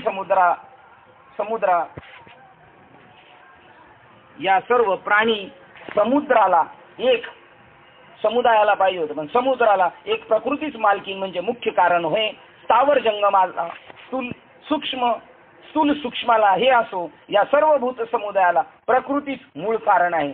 स्थावर जंगम सूक्ष्म स्थूल या सगळ्या गोष्टीला कारण कोण आहे? प्रकृतीचे. आणि त्या प्रकृतीपासून आपल्याला उठायचे. आता काही लोक मरतात पण स्थूलपणाने मरतात शरीराने, पण सूक्ष्म रूपाने कुठे मेलेले? सूक्ष्म रूपाने जिवंतच आहेत, आणि म्हणून त्यांना भरकंती करावं लागते. कारण सूक्ष्म देह आहे आणि एक स्थूल देह. आपले काका नाना वारलेले दिसतात, ते कोणत्या शरीराने? स्थूल शरीराने. पण सूक्ष्म शरीराने ते जिवंतच आहेत, आणि म्हणून ते कुठेतरी कुत्रे मांजरे गाढव झालेले आहेत. म्हणून भूते उत्पन्न करावी किंवा उत्पन्न केलेली भूती प्रतिपाळावी, त्या सर्व कृतीचे कर्तृत्व वस्तुता मजकडे मुळीच येत नाही. पाण्यात चंद्र प्रकाशाच्या वेली पसरल्यामुळे दिसतात, त्या वेली वाढवण्याचे काम चंद्राने केलेले नाही. त्याप्रमाणे ही सर्व कर्मे माझ्या आश्रयावर असलेल्या कल्पित मायेपासून उत्पन्न झालेली असल्यामुळे मजपासून ती दूरच असतात. म्हणजे त्या कर्मापासून मला कोणत्याही प्रकारचा बांध लागत नाही. आणि म्हणून देव कर्तुम अकर्तुम अन्यथा कर्तुमे, सगळं देवाच्या सत्तेने चाललंय, पण देवाच्या माथ्यावर काहीच नाही. म्हणजे आपली गावची साधी लोक म्हणतात देव स्वतः काहीच येत नाही. कारण एखाद्या चांगल्या माणसाला जरी मरण आलं, काहीच नव्हतं, आजारी नव्हता, पण काय नाही, गुचकी लागली आणि गेला, निमित्त कारण काहीतरी घडलं, म्हणजे तेही कर्तव्य देव स्वतःकडे घेतले. देव जन्माला घालत नाही, कोणला तारत नाही आणि कोणला मारत नाही. ज्याप्रमाणे समुद्राच्या पाण्याचा लोट वाहू लागल्यावर त्याला मिठाचा बांध थोपू शकत नाही, त्याप्रमाणे माझ्यात लय पावणारी सर्व कर्मे मला कशी बरे बांधू शकतील. दुराच्या कानाने सगळी कर्म माझ्यातच लय होतात. कारण कर्म कशापासून निर्माण झालेली? सगळ्याला जरी प्रकृती निर्माण झाली तर प्रकृती कोणाच्या आश्रयावर निर्माण झालेली? आणि त्या प्रकृतीने केलेली कर्म कुठं लीन होतील? मीठ कशातून निर्माण झालेले? समुद्रातून निर्माण झालं. आणि आता म्हणलं धरण बांधायचंय आणि सगळ्या मिठाच्या गाड्या बोलवल्या आणि त्याचा बांध घातला. काय म्हणतात? बांधच म्हणतात ना. भिंत घातली. कशाची भिंत घातली? समुद्र मिठाची. आता ती थांबू शकेल का? ते त्यालाही घेऊन जाईल बरोबर एकत्र करून, आहे की नाही? धुराच्या कणाने छत जर जोराने वाहणाऱ्या वायूस प्रतिबंध करून थांबविल किंवा सूर्यबिंबात जर अंधार शिरेल, हे राहू दे. पर्वताच्या पोटातील द्रव्यांना पर्जन्याच्या अतिवृष्टीने काही बाधा होत नाही, त्याप्रमाणे प्रकृतीच्या सर्व कर्मापासून काही एक बाधा होऊ शकत नाही मला. आता या डोंगराच्या आतमध्ये खनिज द्रव्य आहेत, किती पाऊस पडला तर ते नाही ओले होत. तसं इथं काही कर्म माझी सान्निध्यात झाली, डोंगरावरच पाऊस पडलाय, डोंगराच्या आतमध्ये काय खनिज द्रव्य, पण त्याला काही टच नाही. त्याप्रमाणे माझ्याच मुळे झाले, पण मला काही टच होत, मला काही स्पर्श होत नाही. एरवीच्या प्रकृतीच्या कार्याला फक्त अधिष्ठान रूपाने मीच एक धारण आहे असे समज. अधिष्ठान देवाचा असल्यामुळं बघा, उदाहरणार्थ रश्शी अधिष्ठान आहे, त्या रश्शीवर काय दिसतोय? साप दिसतो. खरं आहे का खोटा आहे? खोटा आहे. पण आपला त्याच्यावर पाय पडला तर आपल्याला विष खरं चढेल का खोटं चढेल? विष खरंच चढेल, कारण आपल्या मनाने कल्पित धरलेले का मला सापच चावला का आपल्याला विष सापाचंच चढेल. पाय कशावर पडलाय? बस तद्वतच आहे. ही माया खोटी आहे, पण खोट्या मायाने जगाला एवढं का नाडलेलं आहे? जसं त्या रश्शीवर दिसणाऱ्या खोट्या सापाने त्याला लहरी आणलेल्या विषाच्या, खऱ्या विषाच्या लहरी आणल्या, तसं खोट्या मायेने लोकांना खऱ्यापणाने रडायला लावलेले. उदाहरणार्थ ते सांगतात, कारण एरवीच्या प्रकृतीच्या कार्याला फक्त अधिष्ठान रूपाने मी आहे. मग आता त्याच्यावर साप दिसायला अधिष्ठान काय? रश्शी आहे, आणि त्या रश्शीमुळे एवढं झालं. पण रश्शी म्हणले आपण काही चावले नाही, माझ्याच विष नव्हतंच, चढल कसं याच्यात? पण अधिष्ठान कोणाचं आहे? रश्शीचं आहे. त्याला कल्पना झाली सापाची, पण कशावर साप दिसलेला आहे? रश्शीवर. त्याप्रमाणे मीच अधिष्ठान रूपाने आहे, मीच एक कारण आहे असे समज. बघा, त्यांनी सांगितलं अधिष्ठान रूपाने मीच एक कारण आहे समज. परंतु वस्तुता उदासीनाप्रमाणे मी स्वतः काही करीत, रश्शी काही करीतच नाही, ती पडूनच आहे. तिला जरी झोपाट्या टाकल्या तर ती काय हालचाल करणार नाही, उदासीन आहे. त्या उदासीनाप्रमाणे मी स्वतः काही करीत नाही व अन्याकडूनही काही करीत नाही. ज्याप्रमाणे घरात ठेवलेला दिवा कोणास अमुक एक काम कर असा नियम घालू देत नाही, किंवा कोणी काही एक करीत असल्यास ते करू नको असे कोणाला सांगत नाही, आणि कोण काय व्यापार करण्यास प्रवृत्त आहे हेही सांगत नाही, हेही जाणत नाही. तो जसा तटस्थ साक्षीभूत असून ग्रहकृत्यांची प्रवृत्ती होण्यास कारणीभूत होतो. या दिव्यावर सगळे व्यवहार चालू आहे, पण तो कोणाला काही कर म्हणत नाही, नको म्हणू शकत नाही, पण व्यवहार मात्र त्याच्यावर चालले. तसं ईश्वर सत्तेवर सगळे व्यवहार चालले, पण तो कोणाला प्रवृत्त करत नाही, साक्षीभूत राहत नाही. याला नाही तर उद्या विचारतील कोणी देवळातले दागिने चोरून नेले, आम्हाला आपण साक्षीभूत नाही, आपल्याला माहित नाही कोणी काय केलं, याचा कोणत्याही प्रकारचा साक्षीभूत नाही किंवा प्रवृत्त केलेलं नाही आणि स्वतःच काही केलेलंच नाही. त्याप्रमाणे मी भूतांच्या कर्मामध्ये उदासीन असाच सर्व भूतामध्ये असतो. हा एकच अभिप्राय खरा, तोच पुन्हा पुन्हा पुष्कळ पर्यायाने युक्ती प्रयुक्तीने काय सांगू तर सुभद्रापती, एकदा एवढे एक मुख्य लक्षात ठेव म्हणजे झाले. काय लक्षात ठेव? अर्जुना, सर्व सृष्टीतील लोकांच्या व्यवहारास ज्याप्रमाणे सूर्य हा केवळ निमित्त मात्र कारणीभूत आहे, त्याप्रमाणे जगाच्या उत्पत्तीला मी निमित्त कारण आहे. असे जाण. कारण की ज्यावेळी मी मायेचा अंगीकार करतो त्यावेळी तिच्यापासून चराचराची उत्पत्ती होते. म्हणून या चराचरात्मक जगाच्या उत्पत्तीचे कारण मीच आहे अशी युक्तीही येथे जुळते. यात ब्रह्म हे आपल्याशी अभिन्न व कल्पित असणाऱ्या मायाद्वारा जगताचे उपादान कारण आहे व स्वरूपाने चैतन्य प्राधान्याने जगाचे निमित्त कारण आहे. ती माया कल्पित जड होण्यास्तव तिला कार्यप्रणव होण्यास चेतना अधिष्ठानाची नितांत गरज असल्यामुळे व तिला स्वतंत्र सत्तेचा अभाव असल्यामुळे द्वैत उत्पत्ती न येता माया विशिष्ट परमात्माच या जगाचे अभिन्न निमित्त उपादान कारण आहे असे उपदिष्ट युक्तीस जुळते असा अभिप्राय आहे. बघा एका ओळीचा किती 1 2 3 4 5 6 7 8 9 10 11 12 13 ओळी केल्या. एका ओळीचा अर्थ सांगायला 13. माझ्यावरच दिसतं. एक निमित्त कारण सांगितलं आणि एक उपादान कारण सांगितलं. बघा माठाचं उपादान कारण काय आहे? माती आहे. आणि निमित्त कारण कोण आहे? कुंभार आहे. कुंभाराने बनवलेले. माया निमित्त कारण आहे आणि उपादान कारण काय आहे? ब्रह्म आहे. ब्रह्म उपादान कारण, त्याच्यावर निमित्त कारण माया, जग निर्माण झालं. माती उपादान कारण, मूळ कारण उपादान म्हणजे माती आहे तसा भगवंत आहे आणि निमित्त कोणाचं झालं? मायाचं म्हणजे कुंभाराचं झालं आणि हे जग निर्माण झालं. मग आता सांगा कुंभाराचं याचं काय खर्ची पडलं? कुंभाराचं काय केलं खर्ची पडलं? माती ही पहिलेच मूळची होती. मातीवरच सगळे व्यवहार झाले. म्हणजे शेवटी फायनल जर घेतलं ते शेवटी माझ्यामुळेच झालेलं आहे. कारण मातीच नसती तर कुंभाराने काय खाप केली असती मडकी तयार. आता या विचारात्मक ज्ञानाच्या प्रकाशाने तुझं माझा ऐश्वर्याला व यथार्थ स्वरूपाला चांगले निहाळून पहा. मग बघा आता नाश कशाचा होतोय? माठाचा नाश नाही होत, म्हणजे मातीचा नाश नाही होत, उपादानकाराचा नाश नाही होत. निमित्त कारण कुंभाराने काय बनवलं होतं? माठाला फक्त आकार दिला होता. आकाराचा नाश होतो. तसं तुमचा आमचा फक्त आकाराचा नाश होणार आहे. ज्याच्यावर आपलं शरीर निर्माण झालं त्या पंचमहाभूत आहेत. मग त्या पंचमहाभूताचा सुद्धा नाश होणार नाही. पण त्याचा समन्वय मायेने एकत्र चिखलाचा गोळा निर्माण करून जो निर्माण केलं फक्त आकाराचा नाश होणार आहे. अशा विचारात्मक ज्ञानाच्या प्रकाशाने तू माझा ऐश्वर्य योगाला यथार्थ स्वरूपाला चांगले निहाळून पहा. ते असे की माझ्या ठिकाणी सर्व भूते आहेत पण त्या भूतामध्ये मात्र मी नाही. माझ्या अधिष्ठानावर आश्रयावर सर्व भूते विवर्त रूपाने अध्यस्त आहेत. आता बघा बरं आला का परत गोंधळ आला? फिरून आणलं तिथंच आपलं. आता पहिले म्हणले त्यांच्यात मी नाही, फेसात पाणी आहे, पाण्यामुळे फेस निर्माण होतं पण फेसात मी नाही. परत म्हणले हे सगळं गडबड सोडून दे, सगळं मीचे. आता परत सांगितलं पहा. आता इथं काय सांगितलेलं आहे? विवर्त रूपाने. विवर्त रूप कशाला म्हणतात पहा. आता हा खांब आहे आणि या खांबावर काय दिसतंय? भूत दिसतंय. भूत हे काय आहे? विवर्त आहे. कशावरचं? खांबावरचं. खांब न दिसता काय दिसतंय? भूत दिसतंय. त्याप्रमाणे माझ्या अधिष्ठानावर आश्रयावर सर्व भूते विवर्त रूपाने अध्यस्त म्हणजे आहेत असं वाटते. भूत आहे असंच वाटते पण कशावर वाटते? खांबावर. तसं माझ्यावर भूत आहेत अशी वाटतात पण भूतांच्या आधारावर मी म्हणजे खांबावर भूत दिसते पण भूतावर खांब दिसतोय का? किती उरफाट, किती जागच्या जागेवर दृष्टांत फिरवलाय. खांबावर भूत दिसतंय पण एकदा का खांबाचं ज्ञान झालं, खांबावर किती कल्पना करून भूत पाहण्याचा प्रयत्न केला तर मग आता आपल्याला ज्ञान कशाचं झालं पाहिजे? आपल्याला खांबाचं ज्ञान झालं पाहिजे. खांबाचं ज्ञान झालं का भूताची कल्पना करायला गेलो तरी होणार नाही. म्हणजे अधिष्ठानाचं परब्रह्माचं ज्ञान झालं, किती कल्पना करायला गेलो, माणसं दिसली पाहिजेत मला, जगतच दिसलं पाहिजे तरी दिसणार, कारण आता मुळच दिसणार. आता लख प्रकाशमान ज्ञानाचा विचार झालेला आहे. खांब दिसतो म्हणलं तो जर भूत म्हणणारच नाही, कधीच म्हणणार नाही.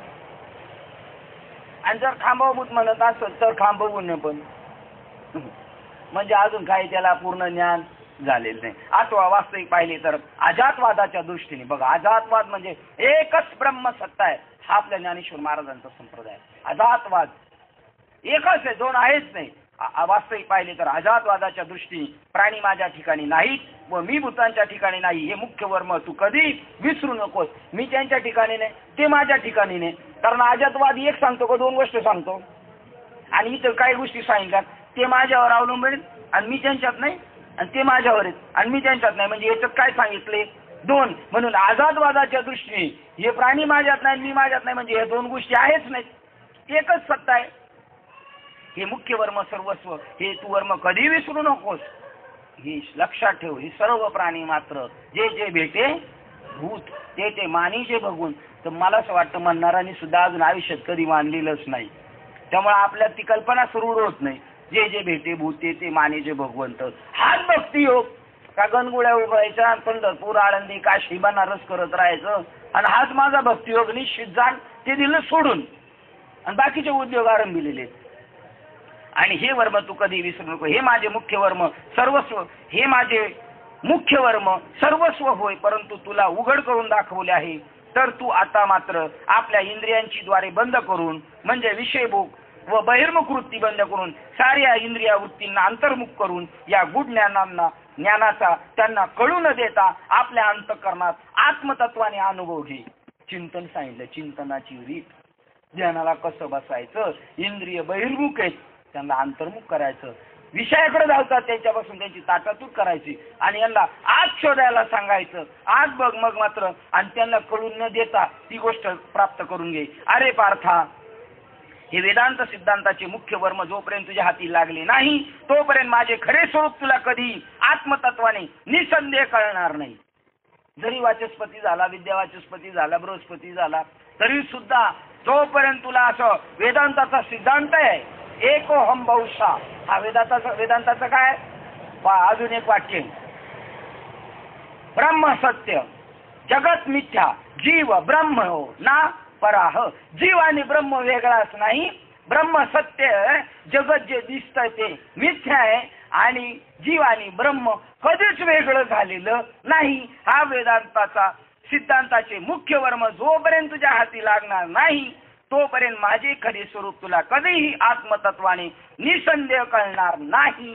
उदाहरण, ज्याप्रमाणे नुसता कोंड्यात दाना शोधू लागले असता दाण्याचा एक कण सुद्धा सापडत नाही, तसे कोंड्यात म्हणजे धान्य उचलून गेलं कोंड्यात चालल्या उपण्याचं काम, त्याच्यात धान्य भेटेल का? नाही. एरवी अनुमानाच्या तर्काच्या जोरावर देव कसा असेल, अनुमानाने असं असेल का, तसं असेल का, अरे असं सांगून कळणारच नाही. बरं तो दाखवता येत नाही असं हाताने धरून, कैसे बोटाने दाखवू तुला, अनुभव घे गुरुच्या मुला, तू स्वतःचा अनुभव घे आणि स्वतःच्या मूळ स्वरूपाला नको सोडू देठीच्या मुळा मूळ स्वरूप जे त्याला सोडू नको. मग तू बघ, एरवी अनुमानाच्या तर्काच्या जोराने जीवाच्या यथार्थ परमात्म ज्ञान आत्मतत्वाने झाले आहे असे वाटले खरे, परंतु ते केवळ भ्रमात्मक असल्यामुळे व्यर्थ. कारण मृगजळाच्या ओलाव्याने जमीन कधी भिजली आहे का? काय सांगतात बा, अनुमानाच्या जोरावर आम्ही पुस्तक वाचले असं आहे तसं आहे आणि आम्ही ऐकलेले अनुमान असं आहे तसे तर्कावर असंच असणार आहे, याच्या पलीकडे का दुसरा असणार आहे असं जरी म्हटला आणि परमात्म ज्ञान आत्मतत्वाने झाले असं तो तर्काच्या आणि अनुमानाच्या जोरावर जरी म्हटला तरी ते खरे कळणे नव्हे, ते भ्रमात्मक असल्यामुळे व्यर्थ आहे. देव कळला म्हणतो, देव कळला तर तू बी तुला कळालं पाहिजे, तू कोण आहे, जग कोण आहे. नुसतं अनुमानाने म्हणत असेल तर नाही. कारण मृगजळाच्या ओलाव्याने जमीन कधी भिजली आहे का? तर नाही. तसे श्रुती निरपेक्ष सूक्ष्म तर्काने यथार्थ ज्ञान संभवत नाही.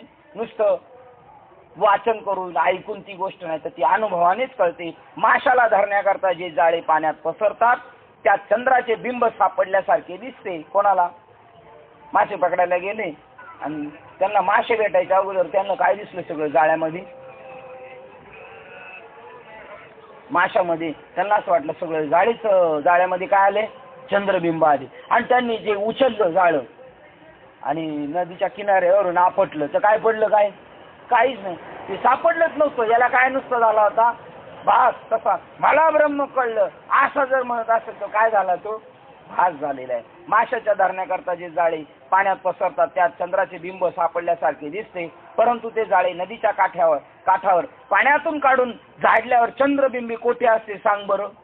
तर तिथल्या तिथंच असते. त्याप्रमाणे आम्हाला अनुभव आला असे शाब्दिक अवडंबराच्या साह्याने व वाक्चातुर्याच्या बळाने अनुभवरूपी डोळे किती एक लोक वरकरणी दाखवतात. आम्हाला कळालं वाक्चातुर्याच्या जोरावर. अजून काय, शाब्दिक ज्ञानाच्या अवडंबराच्या साह्याने भान बोलत राहायचं नुसतं आणि लोक म्हणणार काय बाबाचा अभ्यास, फार बोलत राहिलेले.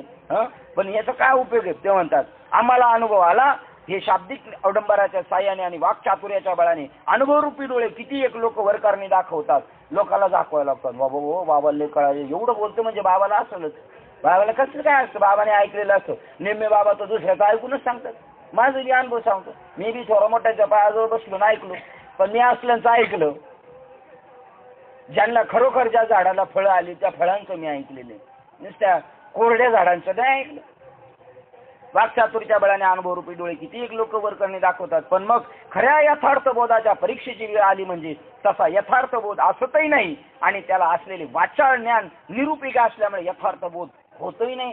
ज्यावेळेला प्रसंग येतो, संकट येतो, त्यावेळेला त्याला बोध आला पाहिजे ना, जाग्यावर आणलं पाहिजे ना. त्या बोधाने होईल आपली फारकत, होईल हे दृष्टिगोचर जगत, हे मायाविनी जगत, बहुरंगी माया बहुविकरली, ती तुम्हाला कधीतरी लपेट्यामध्ये आणण्याचा प्रयत्न करणार. ज्ञान झालेल्या माणसाला 3 बंध आहेत. वेळ क्रोधाचा उगवला अवघा योग फुल गेला. वेळ पुढे बोध ज्ञानेश्वर महाराजांना त्यावेळेला आलाच क्रोध, आलाच त्याचा बोध अवघा फुल गेला. म्हणजे वेळ अशी समाज हे जग आहे. आपल्याला 3 गोष्टी आपल्याला लोकेशना, दारेशना, वित्तेशना. दारेशना म्हणजे कोणावर तरी अवलंबून राहिलं, लंपटपणा होणं. वित्तेशना म्हणजे पैसे कमवणं. लोकेशना लोकांनी आपल्याला मानावं. या 3 गोष्टी परमार्थाला कोणाला ज्याला ब्रह्मज्ञान झाले, ज्याला स्वरूपाचा अनुभव आलाय त्याला बंधनकारक आहे. बाकीच्यांना काहीच नाही, तर त्याला काही झालंच नाही तर काय बंधनकारक आहे. ज्यांना मुलं बाळ झाली त्या मुलांची काळजी घेतली पाहिजे, ते वायात नाही गेली पाहिजे, ही कोणाची चर्चा आहे. ज्यांना झाली त्यांना, ज्यांचा अजून काही तपासच नाही त्यांना काय काळजी करायची कारण नाही. कारण कुठं जाणार नाही, आहेच नाही तर जाणार कुठं, नियरीत कुठं पडणार आहे. त्याप्रमाणे बोध असतच नाही. प्रसंग आला, संकट आल्यानंतर आपला बोध आपल्याला पाहिजे आला पाहिजे. आणि त्याच्याबद्दल ज्ञानेश्वर महाराज 8व्या अध्यायात म्हणतात, चंद्र तेथे चंद्रिका, शंभू तेथे अंबिका, आणि संत तेथे विवेका. असण्याची का होईल थोडी पाठी मागं पुढं आपली, पण लगेच जागवता आलो पाहिजे ना. आपण चुकलं आपलं, असं नाही झालं पाहिजे, असं आपल्याकडून नाही झालं पाहिजे. लगेच माणूस अलर्ट झाला पाहिजे. थोडा तरी का नाही बरं जागा होणार, होईल का नाही जागा. ड्रायव्हर आहे आम्ही, ड्रायव्हर पिवळा सिग्नल पडला जरी आमची गाडी दांबटली तरी काळीच धडधड करते. आहे का काय साहेब, आहे का काय साहेब. आणि साहेबांनी शिट्टी मारली, मग पिवळ्या सिग्नलचा एवढा अंतःकरणात दबाव आहे. तर या डेंजर 3 सिग्नल सांगितले, याचा नको का आपल्या अंतःकरणात दबाव असला पाहिजे. पण त्याचं तेवढं आपल्याला भीती नाही, गांभीर्य नाही कळालं. या लोकेशना, दारेशना, वित्तेशनाचा एवढा डेंजर आपल्या. पण पिवळा सिग्नल जम्पिंग झाला, रेड पडला तर साहेबांनी फाईन मारली का मग कमवलेले पैसे खाली होतील. हा दंड आपल्याला तिथला कळालेला आहे. पण इकडचा दंड केवढा आहे, हा एकाच दिवसाची कमाई जाईल, पण ती 84 लाख सेवेची दंड भरावा लागेल. त्या दंडाबद्दल पूर्ण गाफील आहे, कारण त्यांना तो दंडच माहिती नाही, अज्ञान आहे. एकदा भरलेले म्हणून का सारखा सिग्नल नसतो तोडायचा, परत डबल फाईन मारतात. जरी लायसन घेतलं तर परत पावती डबल लिहून देतात.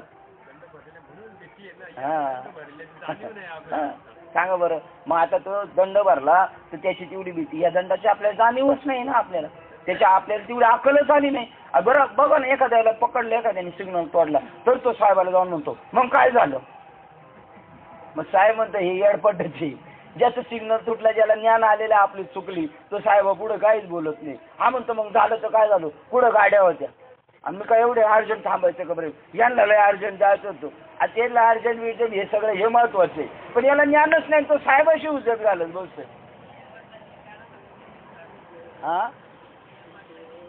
हा नियमातला नी काढला तर काय यम आहे. जर नियम पाळला नाही, नी काढला तर काय राहिला खाली, यम यात नाहीत. मग नियमातला नी काढला तर, म्हणून नी पाहिजेलच. नी जागृतीचं लक्षण आहे. म्हणून नुसतं लोकांनी अवडंबर करून मला ज्ञान झाले हे असं म्हणून उपयोग नाही. अनुभूतीला आलं पाहिजे. प्रसंग आल्यानंतर आपल्याला ते जागृतीवर ठेवलं पाहिजे. म्हणून हा आपल्या लोकांना 9व्या अध्यायातला 10 नंबरचा श्लोक तर चॅलेंज आहे आपल्याला. आपणही म्हणतो आम्हाला कळालं बरं का, आम्हाला ब्रह्मज्ञान कळालं. मग शेण नाही खाल्लं पाहिजे आपण जर आपल्याला ब्रह्मज्ञान कळालं तर, आहे की नाही. आता 11 नंबरचा श्लोक बघा काय. जर लोक म्हणत असत मला कळाले, तर मग ते मूर्खपणाचे करतील का. काय वाक्य बघा, मला अनुभव आला, मला ब्रह्म कळलं. आणि आता तो ब्रह्म कशाला समजते बघा. आकाराच्या देवाला ब्रह्म समजेल का. अवजंती माम मुडा, अविवेकी लोक सर्व भूतांचा महान ईश्वर अशा माझ्या श्रेष्ठ भावात न जाणणारे असे होऊन, हे मूर्ख लोक आहेत. जे म्हणतात मला कळालं पण यांना कळालं नाही, आणि त्या मनुष्य तनु धारण केलेल्या मला तुच्छ लेखतात, माझी अवज्ञा करतात. आता या 11 नंबरच्या श्लोकातून जेवढं क्लिअर कट होत नाही तेवढं ज्ञानेश्वर महाराजांच्या त्या जवळजवळ 30-40 ओळीतून आपल्याला अजून त्याचा अर्थ कसा कळून देतात बा. फार काय सांगावे. जर तू या संसाराला भीत असशील, म्हणजे जन्म मरण रूपी संसार भयामुळे तुझी चित्तवृत्ती व्याकुळ झाली असेल, म्हणजे तू वैराग्य संपन्न झाला असशील तर, आणि जर तुला माझ्या यथार्थ स्वरूप प्राप्तीची खरी इच्छा असेल तर, म्हणजे काहींना खोटी बी इच्छा असते ना, आम्हाला देव पाहिजे बाबा, आम्ही तुम्ही सांगाल तसं करतो, मग खरी इच्छा का खोटी इच्छा? खरी इच्छा तर ते शेवटपर्यंत ईश्वर प्राप्ती होईपर्यंत त्याची निश्चय टिकला पाहिजे ना, का धरसोड झाली पाहिजे? धरसोड नाही झाली पाहिजे. म्हणजे तू खऱ्या संसाराला भीतोयस का?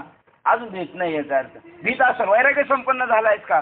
झालायस तर तुला माझ्या यथार्थ स्वरूप इच्छेची स्वरूप प्राप्तीची खरी इच्छा असेल, कंसात माझं यथार्थ स्वरूप म्हणजे काय?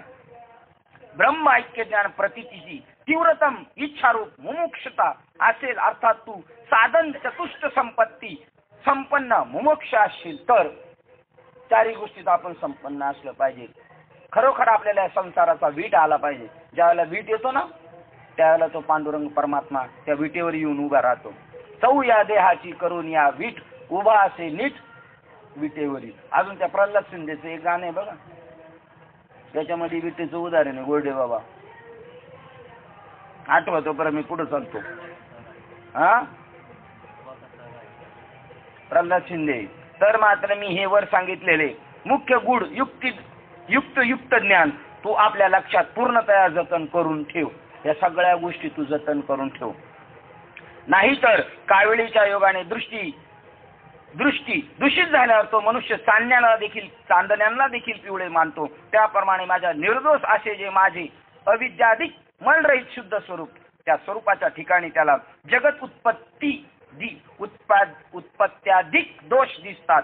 किंवा तापाने तोंड कडू झाल्यावर ज्याप्रमाणे दुधास कडू विष म्हणते, त्याप्रमाणे मी मानव देह धर्मरहित असूनही मानव देह धर्मवान आहे असे मला म्हणतात. मी मनुष्याच्या आकाराचा आहे असं मला म्हणतात. माणसासारखे मला हातपाय, मलाही भूक लागते. देवाच्या जेवायची वेळ झाली, आता देवाला ताट घेऊन या जेवायला.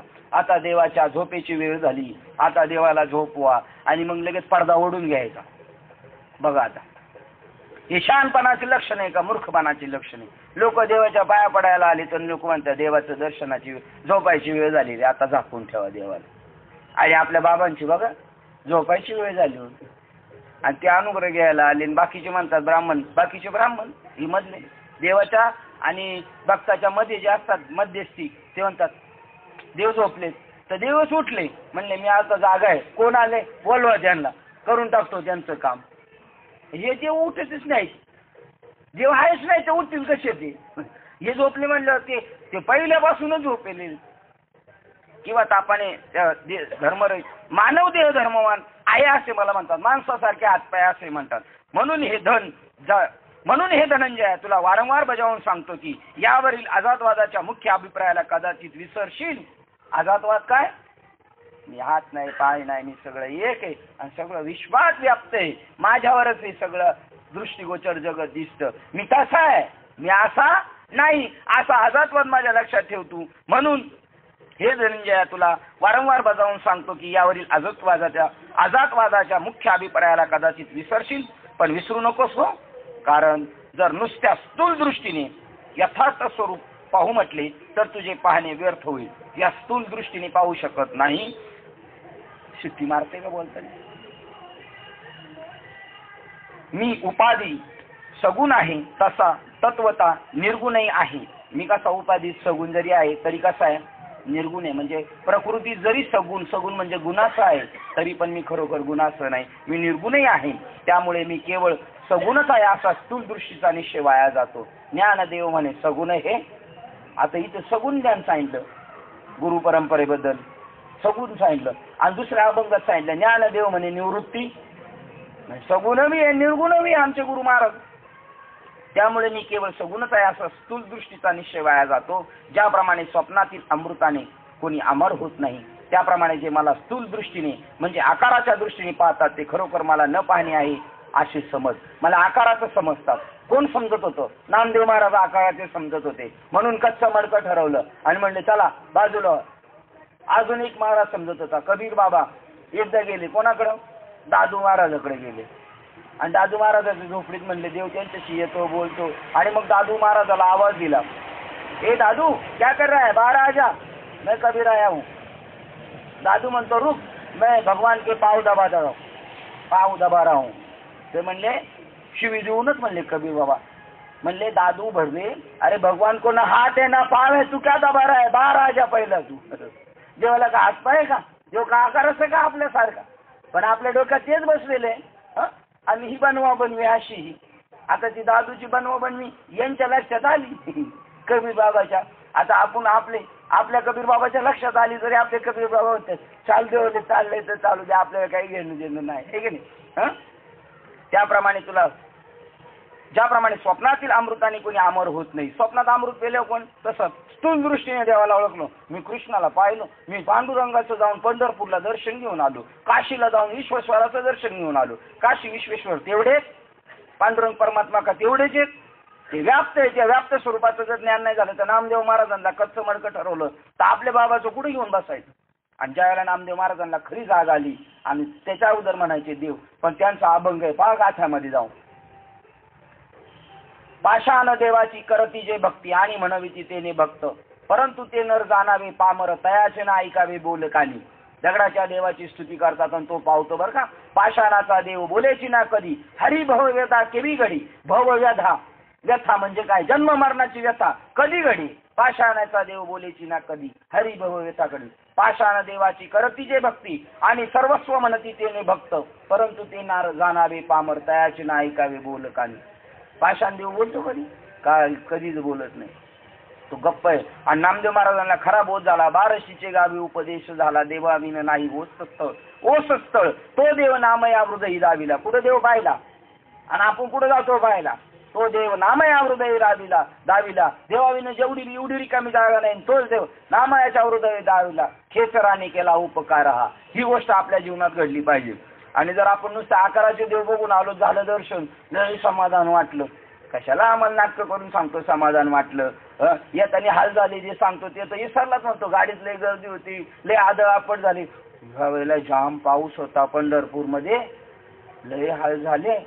दर्शन झालं, लय समाधान झालं. थोड्या वेळेला हाल किती वेळ झाले तुझे? रात्रभर हाल झाले, चिकचिक. काही लोक एकादशीच्या दिवशी निघून आली आणि समाधान झालं. कसलं समाधान झालं? नाटकीपणाचं समाधान. ते ज्याप्रमाणे स्वप्नातील अमृताने कोणी अमर होत नाही, त्याप्रमाणे जे मला स्थूल दृष्टीने म्हणजे आकाराच्या दृष्टीने पाहतात ते खरोखर मला न पाहणे आहे असे समज. सहज विचार करून पाहिले तर मूर्ख अज्ञानी लोक मला मी मानव देहधारी परिच्छिन्न आहे असे मला स्थूल दृष्टीने जाणतात. मूर्ख लोक म्हणतात आकाराचा आहे देव. ते आपल्या समजुतीप्रमाणे खरोखर निश्चित रूपाने जाणतात. म्हणजे त्या ज्ञानाविषयी त्यांची प्रमात्व बुद्धी असते, पण त्यांचे ते जाणणे माझ्या यथार्थ स्वरूपाला खऱ्या साक्षात्कारात्मक ज्ञानास आड येणारे प्रतिबंध ठरते.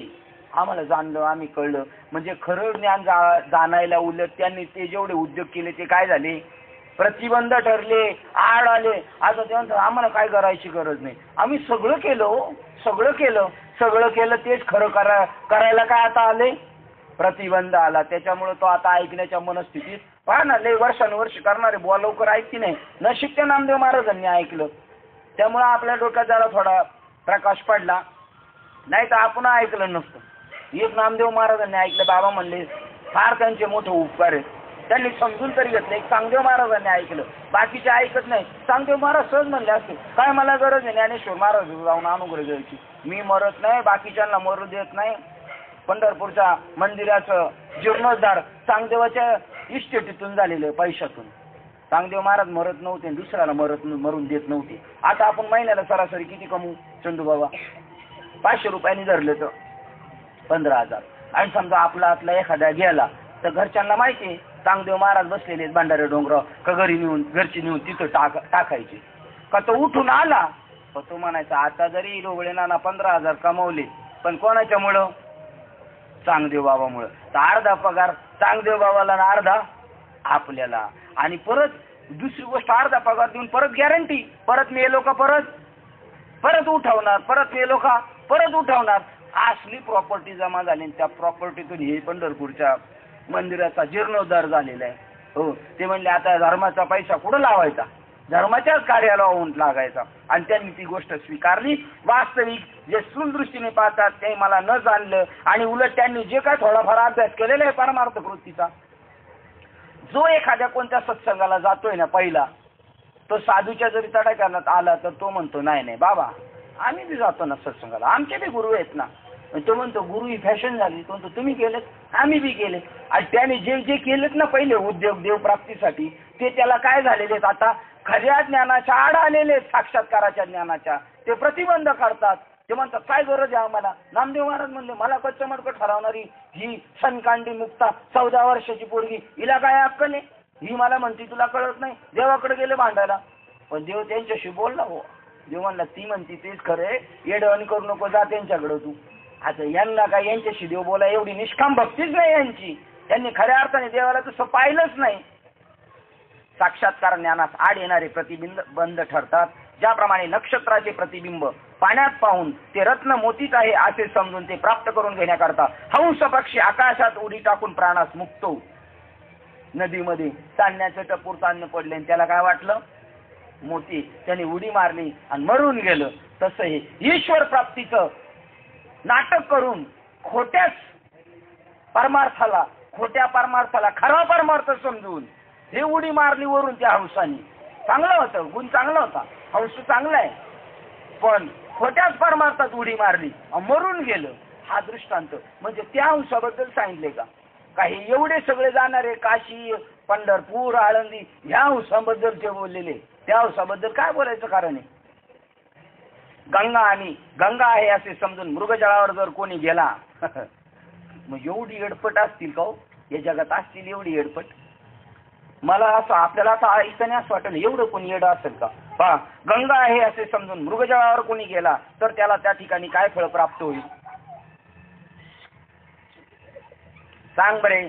अथवा कल्पवृक्ष समजून बाबळीचा आश्रय केला तर बाबळ त्याला इच्छित फळ प्राप्ती करून देईल का. बापरे, हे कशाबद्दल बोललेले. नको त्या खोट्या देवाला देव समजलं तर काय तुम्हाला प्राप्त करून देणार आहे. खऱ्या गुरुला खोट्या गुरुला खरा गुरु समजला याला समजला बसलाय बाबळीच्या झाडाखाली. काय म्हणला मी कल्पतरूच्या झाडाखाली बसलाय. आता काय होईल, जरी पडली वरून तर काट्याचे तिरमीच पडेल आणि बरगडीत बसेल एखादी का चालला घरी, बाकी काय बनणार नाही. ते शेंगा पडतील, ते शेंगा शिळली नाही खाती लवकर, अशा कडू शेंगा भेटतील त्यांच्याकडं.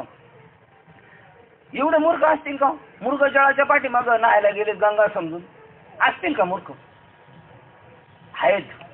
राजूबाबा म्हणतात आहेत, आमच्या गल्लीला तर लय येतच म्हणले तिकडे सगळे आमच्याकडे येतेच. घाटकोपर पंढरपूरचा आगार आहे. घाटकोपर म्हणजे आगार, पंढरपूर प्रति पंढरपूर. आणि नातंय कशामध्ये, गंगा म्हणून कशात नातंय. मृगजळाच्या नादी लागलेले बाबा बाबा एवढी लोक. काय तुम्ही बोलता, ती एवढी वर्ष झाले, एवढे वर्ष मृगजळातच आंघोळी करून आलेले आहेत. साथ झाले नाही. त्यामुळं नीलमण्याचा 2 सराचा पदराचा हार या बुद्धीने घेण्याकरता जर कवड्या सर्पाला हात घातला किंवा रत्ने आहेत या समजुतीने जशा गारा वेचून घ्याव्यात. नवरत्नाचा हार म्हणून सापाला हात लावला तर डंक मारेल. काहींना डंक मारले मरून गेले आणि काही अजून वाचलेले. काय समजून रत्ने समजून काय घेतल्यात त्यांनी गाराज घेऊन आलेले. आम्ही बी गुरु केले, आम्हाला बी साक्षात्कार झालाय, आम्हाला बी अनुभव आलाय, आमच्या लेकीचं जमलं, पोराला चांगली नोकरी लागली. आम्ही कल्पना केली होती, बाबाची आठवण करून म्हणलो होतो आमच्या इथं बिल्डिंग प्लॅन यावा आणि आम्ही झोपड्यातून आतमध्ये जावं आणि तो सहज झालं. हे मृगजळाच्याच बोलणे, कारण संसारच मृगजळ आहे आणि त्या मृगजळाच्या गप्पांचा अनुभव आला, यांना बी अनुभव आला. पहा, आठवा हा द्रव्याचा ठेवा जमिनीतून प्रगट झाला आहे असे समजून जसे खैराचे निखारे पदरात धरून घेतले, विस्तव धरला काही लोकांनी हातात. आयुष्य मोल माती मोल करून टाकलं. मिळालेल्या आयुष्यामध्ये किती उंच स्थानावर गेला असता. ज्ञानदेवाप्रमाण आत्मा हा निधान खनिज द्रव्य आत्मस्वरूप प्राप्त करता आलं असतं, पण हे निखारेच घेऊन चाललेत. अथवा आपलीच ही पडछाया पाण्यात पडली आहे असे न जाणता सिंहाने विहिरीत उडी टाकून ज्याप्रमाणे प्राणास मुकावे, अशा या उपनिर्दिष्ट वरी सांगितलेल्या सगळ्या सर्वच गोष्टी भ्रमरूप घातक ठरतात.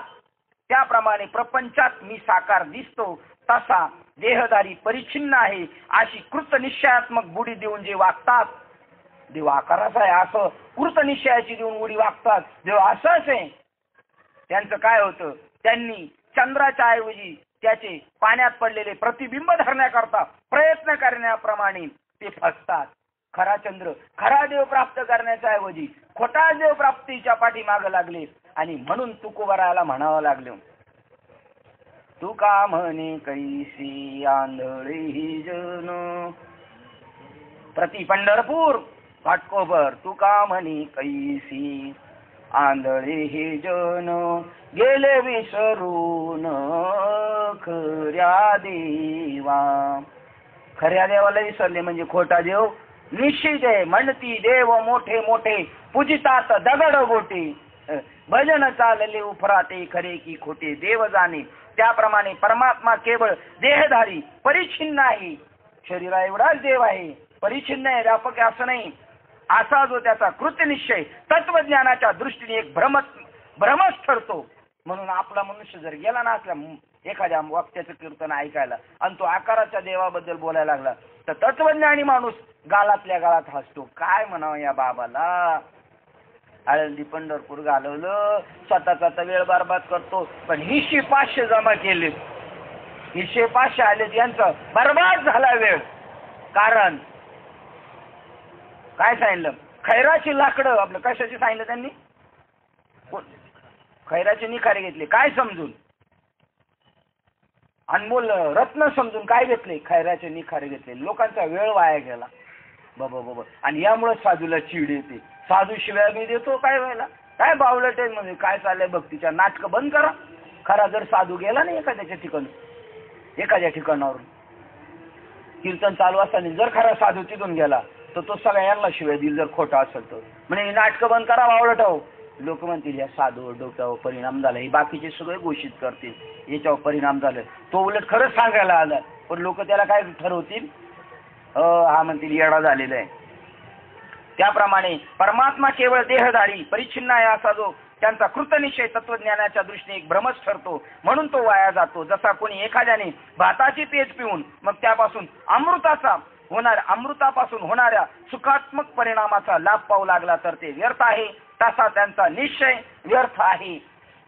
ते म्हणतात आम्ही बी करतो, भाताची पेज पेले ना, परिणाम कशाचे इच्छितात, अमृताचे कधी होतील का, किती नाटकं केली तरी फोलच ठरणार आहे. कारण ते तसं होणारच नाही. त्याप्रमाणे अंतकरणपूर्वक भरवशाने नाशिवंत अशा स्थूलाकारालाच, काय वाक्य पहा, त्याप्रमाणे अंतकरणपूर्वक भरवशाने, फार भरवसा फिट, पण नाशिवंत अशा स्थूल आकारालाच, जो आकार बनवलेला देवाचा तो नाशिवंत आहे, तो स्थूल आहे, त्या आकारासच माझे यथार्थ स्वरूप समजून अविनाशी आशा मला पाहू लागतील तर त्यांना मी कसा दिसेन.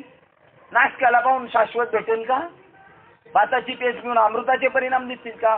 आकाराच्या देवाला 11व्या अध्यायात सांगितलं, अर्जुन म्हणायला लागला देवा तुझं चतुर्भुज रूप हे मला खरं वाटतं. आता तर आपण दगडीतल्याच देवाला खरं मानतोय. पण प्रत्यक्ष जर बोलत होता अर्जुनाबरोबर भगवान कृष्ण तरी त्यांनी सांगितलं देवाने, ह्या माझ्या ह्या स्वरूपाला खरं समजू नको, हे मायावी स्वरूप आहे, हे नाटकी स्वरूप आहे, हे काही कार्यासाठी आणलेलं आहे. माझं मूळ स्वरूप विश्वस्वरूप आहे, तिथून मी चतुर्भुज रूप घेऊन येतो काही कार्यासाठी. कार्य संपलं का मी पुन्हा त्या शरीरात त्या माझ्या स्वरूपात जातो. ते माझं माये पलीकडील स्वरूप खरं आहे. त्या स्वरूपाच्या ठिकाणी तू प्रेम ठेव आणि वरवर बाह्यकारी मैत्रीच्या दृष्टीने या शरीरावर प्रेम कर, पण माझ्या ह्या स्वरूपाला खरं समजू नकोस. ते स्वरूप खरंय बाबा अर्जुना, हे शेवटपर्यंत विसरू नको.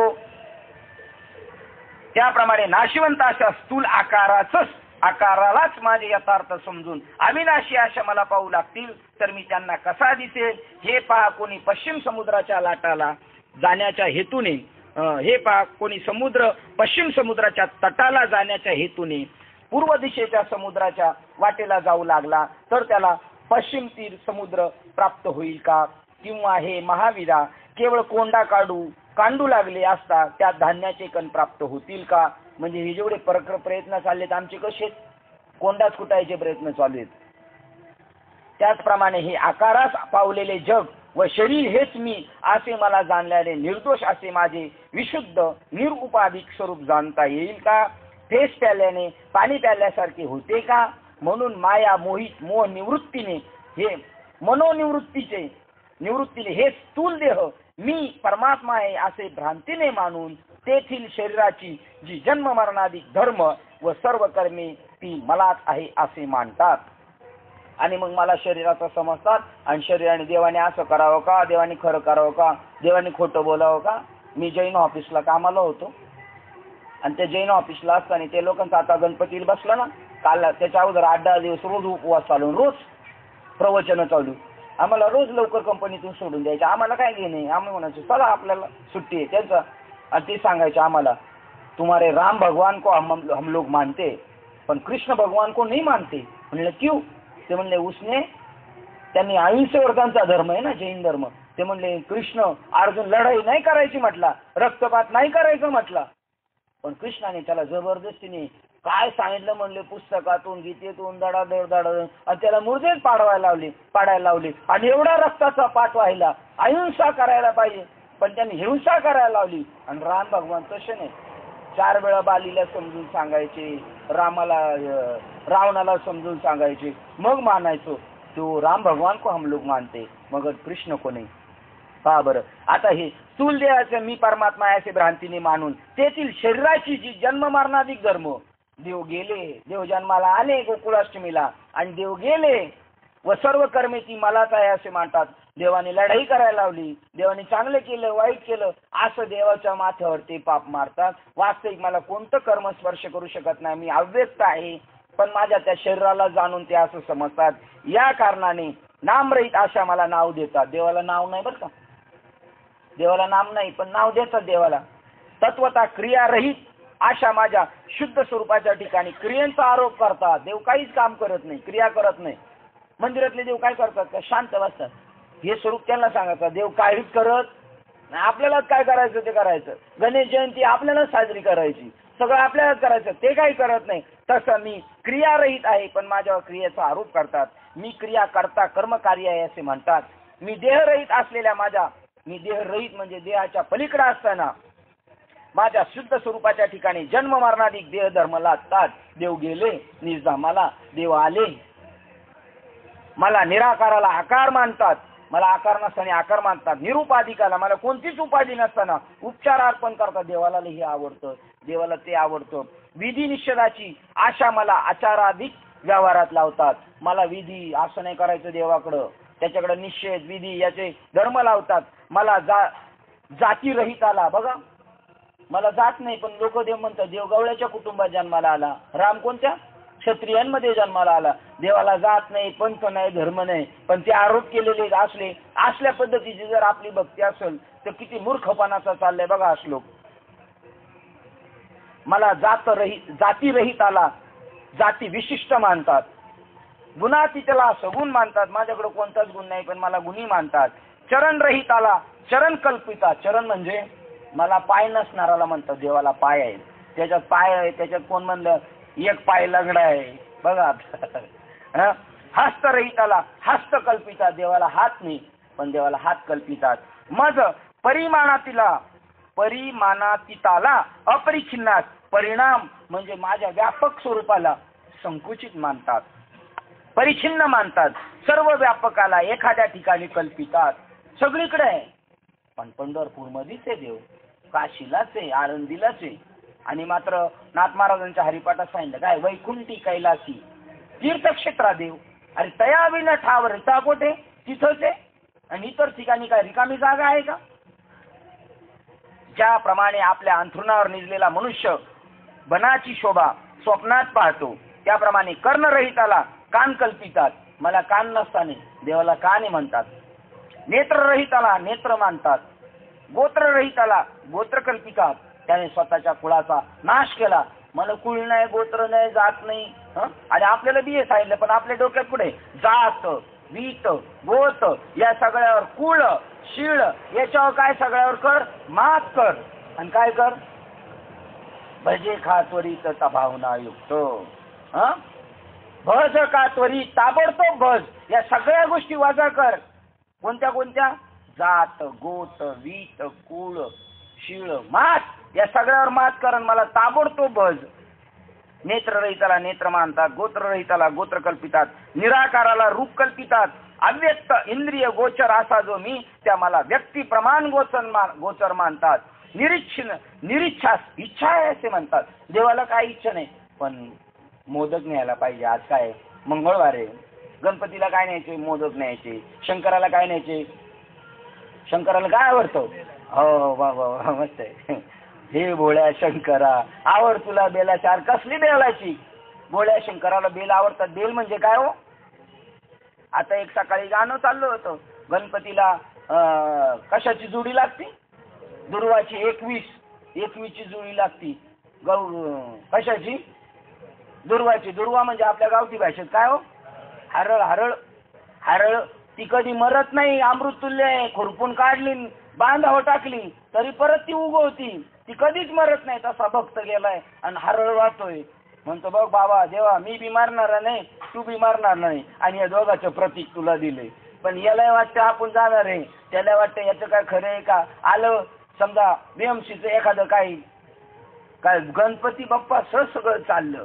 इथं मध्ये माहितीये का चढ्यावर त्या देवीलाच उचलून नेलं होतं. कितीतरी देव उचलून नेले रोडवरचे. सांगा बरं. बेल लागतात शंकराला. शंकर स्थितीवर जायचंय, ईश्वर स्वरूपाजवळ जायचं तर बेल लागतात. बेलाला पानं किती 3 आणि आपल्याला गुण किती फिरवायला 3. सत्वगुण रजोगुण तमोगुण. हे देवाच्या चरणावर अर्पण करायचे. आणि आता मी गुणातीत झालो. हे भोळ्या शंकराला आवडते. आणि हे पैसे देऊन आलेत घेऊन. आणि हे फुकटचे बेल कुठं व्हायचे, फुकटचे काय 3 गुण का विकत आणलेले ते व्हायचे. पण नाही, ते त्याला जे आवडतं ते नाही देत, त्याची प्रतीकच निवून देतात. निरीच्छाच इच्छा आहे असे म्हणतात. व जो मी स्वयंमेव नित्य तृप्त आहे त्या तृप्ती होते अशी कल्पना करतात. देवाचं पोट भरलं. मी वस्त्र नेसविता येण्याजोगा नसून सर्व जगाला पांघरून घालणारा त्या मला पांघरून घालतात. देवाला पांघरून घालून झोपवल्यात आणि वस्त्र नेसवायचे. आम्ही असं एकदा गेलो दत्त जयंतीला एका ठिकाणी. ते म्हणले महाराज येणार नाहीत, पण आले महाराज. मग आम्हाला म्हणले आता तुमच्या हस्ते देवाला काय करू, कपडे घालू आपण. कैसे वेड लागले जनाला देव म्हणती भलत्याला. शिळ्या तांदळाचे बाहुले केले वरी पाट मांडून बैसवले. वस्त्र अलंकारे प्रक्षाळले मना आले ते ठेविले नाव. कैसे वेड लागले जनाला देव म्हणती भलत्याला. कपडे चोपडे घालून देवाला नटवलं यांनी. भूषानीत पांघरून घालतात. मी भूषणातीत म्हणजे स्थूल सूक्ष्म आकाररहित निराकार असा जो मी त्या मला अलंकार घालतात. नवरत्नाचा हा गळ्यात. मी सर्व जगाचा उत्पन्न करणारा जगत कारण असून त्या मलाही दुसऱ्या उत्पन्न करणाऱ्याची कल्पना करतात. प्रस्ताराने निर्माण केला, यांच्या हस्ते निर्माण केला. मी सहज अनादि नित्य असून माझ्या मूर्ती करतात. मी नित्य आहे, अनादि आहे, सिद्ध आहे, त्याच्या मातरी माझ्या काय करतात, मूर्ती करतात. मग सांगा ना, आपण म्हणतो ते मुसलमान लोक आपल्या धर्माच्या विरुद्ध बोलतात. आता हे आपल्या धर्माच्या विरुद्ध चाललंय का बरोबर चाललंय. ते बी निराकाराला मानतात आणि आपण सुद्धा, आणि आपण बी निराकारालाच मानतो. जगात एकच परमात्मा निराकार येतो. तो आपल्याला समजून घेण्यासाठी आपल्याला अक्कल नाही म्हणून त्या निराकाराला आकारात यावं लागतं. रामकृष्णादिकांना जीवावर अनुग्रह म्हणजे कृपा करून त्यांच्या मूळ स्वरूपाचं ज्ञान करण्यासाठी. पण हे असे शिपायाने आतमध्ये साहेबाची गाठ घालून दिली ना, साहेबाला नाही शालूट मारायचे, पण शिपायाला 50 वेळा नमस्कार साहेब, चला येतं का चहा प्यायला, जातो बरं का साहेब, येतो बरं का साहेब. शिपायाने काय केले फक्त. आता एवढं खालच्या स्थिती यावं लागते. आता शिपाई म्हणजे हे रामकृष्ण अधिक रूप आहेत आणि हे मूळ स्वरूपाचं ओळख करून देण्यासाठी, त्या साहेबाची बेल्ट घालून देण्यासाठी हे बाहेर गेट कीपर आहेत. आणि हेच तुम्हाला तिथपर्यंत नेऊन सोडू शकतात. दुसरं कोणीच सोडू शकत नाही, कारण त्यांना साहेबाचा टाइम टेबल सगळा माहिती. साहेब आत आहे का नाही हे बी माहिती. जर यांना तुमची गाडी घालून द्यायची नसली, साहेब आत असला तरी म्हणतील साहेब आत हे असेल. पण ते तसे नाही. ते म्हणतात तो ज्याच्यासाठी आलाय त्याचं ते काम करून देतात.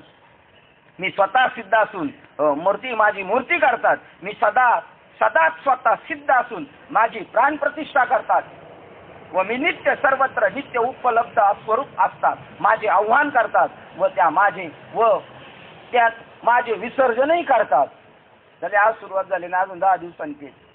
कळावं बरं, कळावं. हे धर्माच्या सगळ्या गोष्टी आपण करतो, पण त्यातलं गांभीर्य कळालं तर बरं. नाही तर शोकच होईल. जसे लग्नाला लोक सजून जातात तसं आपण जाऊ देवाला सजून, पण त्याच्यातलं कळेल का भाव? मी नेहमी स्वतः सिद्ध व अखंड ऐक्यरस निराकार सिद्ध असून मला बाल्य, तारुण्य व वृद्ध अशा प्रकारचा संबंध अवस्था आहे असे समजतात. देव किती वर्ष जगले भगवान कृष्ण? कोण म्हणले 125 वर्ष जगले. देवाला आकार आहे का? वृद्ध आहे का? बाल्य अवस्था आहे का? तारुण्य अवस्था आहे का? नाही, त्याला कोणतीच अवस्था नाही. पण त्या अवस्थेला तो जाणणार आहे. आपल्याला तरी अवस्था आहे का? बरं, आपल्याला सगळं आठवतं. बारीक होतं तेव्हा काय नाटकं केली अरुण बाबा. ते तो पत्रावर चढायचे, पत्रावरून उड्या मारायचे डायरेक्ट. घरचे म्हणायचे हातपाय मोडून घेतील, मोडला तर बरा होईल म्हणले. मग सांगा, यालाही जाणतो, तारुण्यातलंही जाणतो आणि म्हातारपणी बी जाणतो. सगळं या तिन्ही स्थितीला जाणतो. त्या तिन्ही स्थितीपेक्षा आपण वेगळा आहे. तो मी आहे. बाल्य, तारुण्य आणि वृद्धावस्था माझ्या शरीराला आहे, मला नाही. आणि याचा मी साक्षी आहे.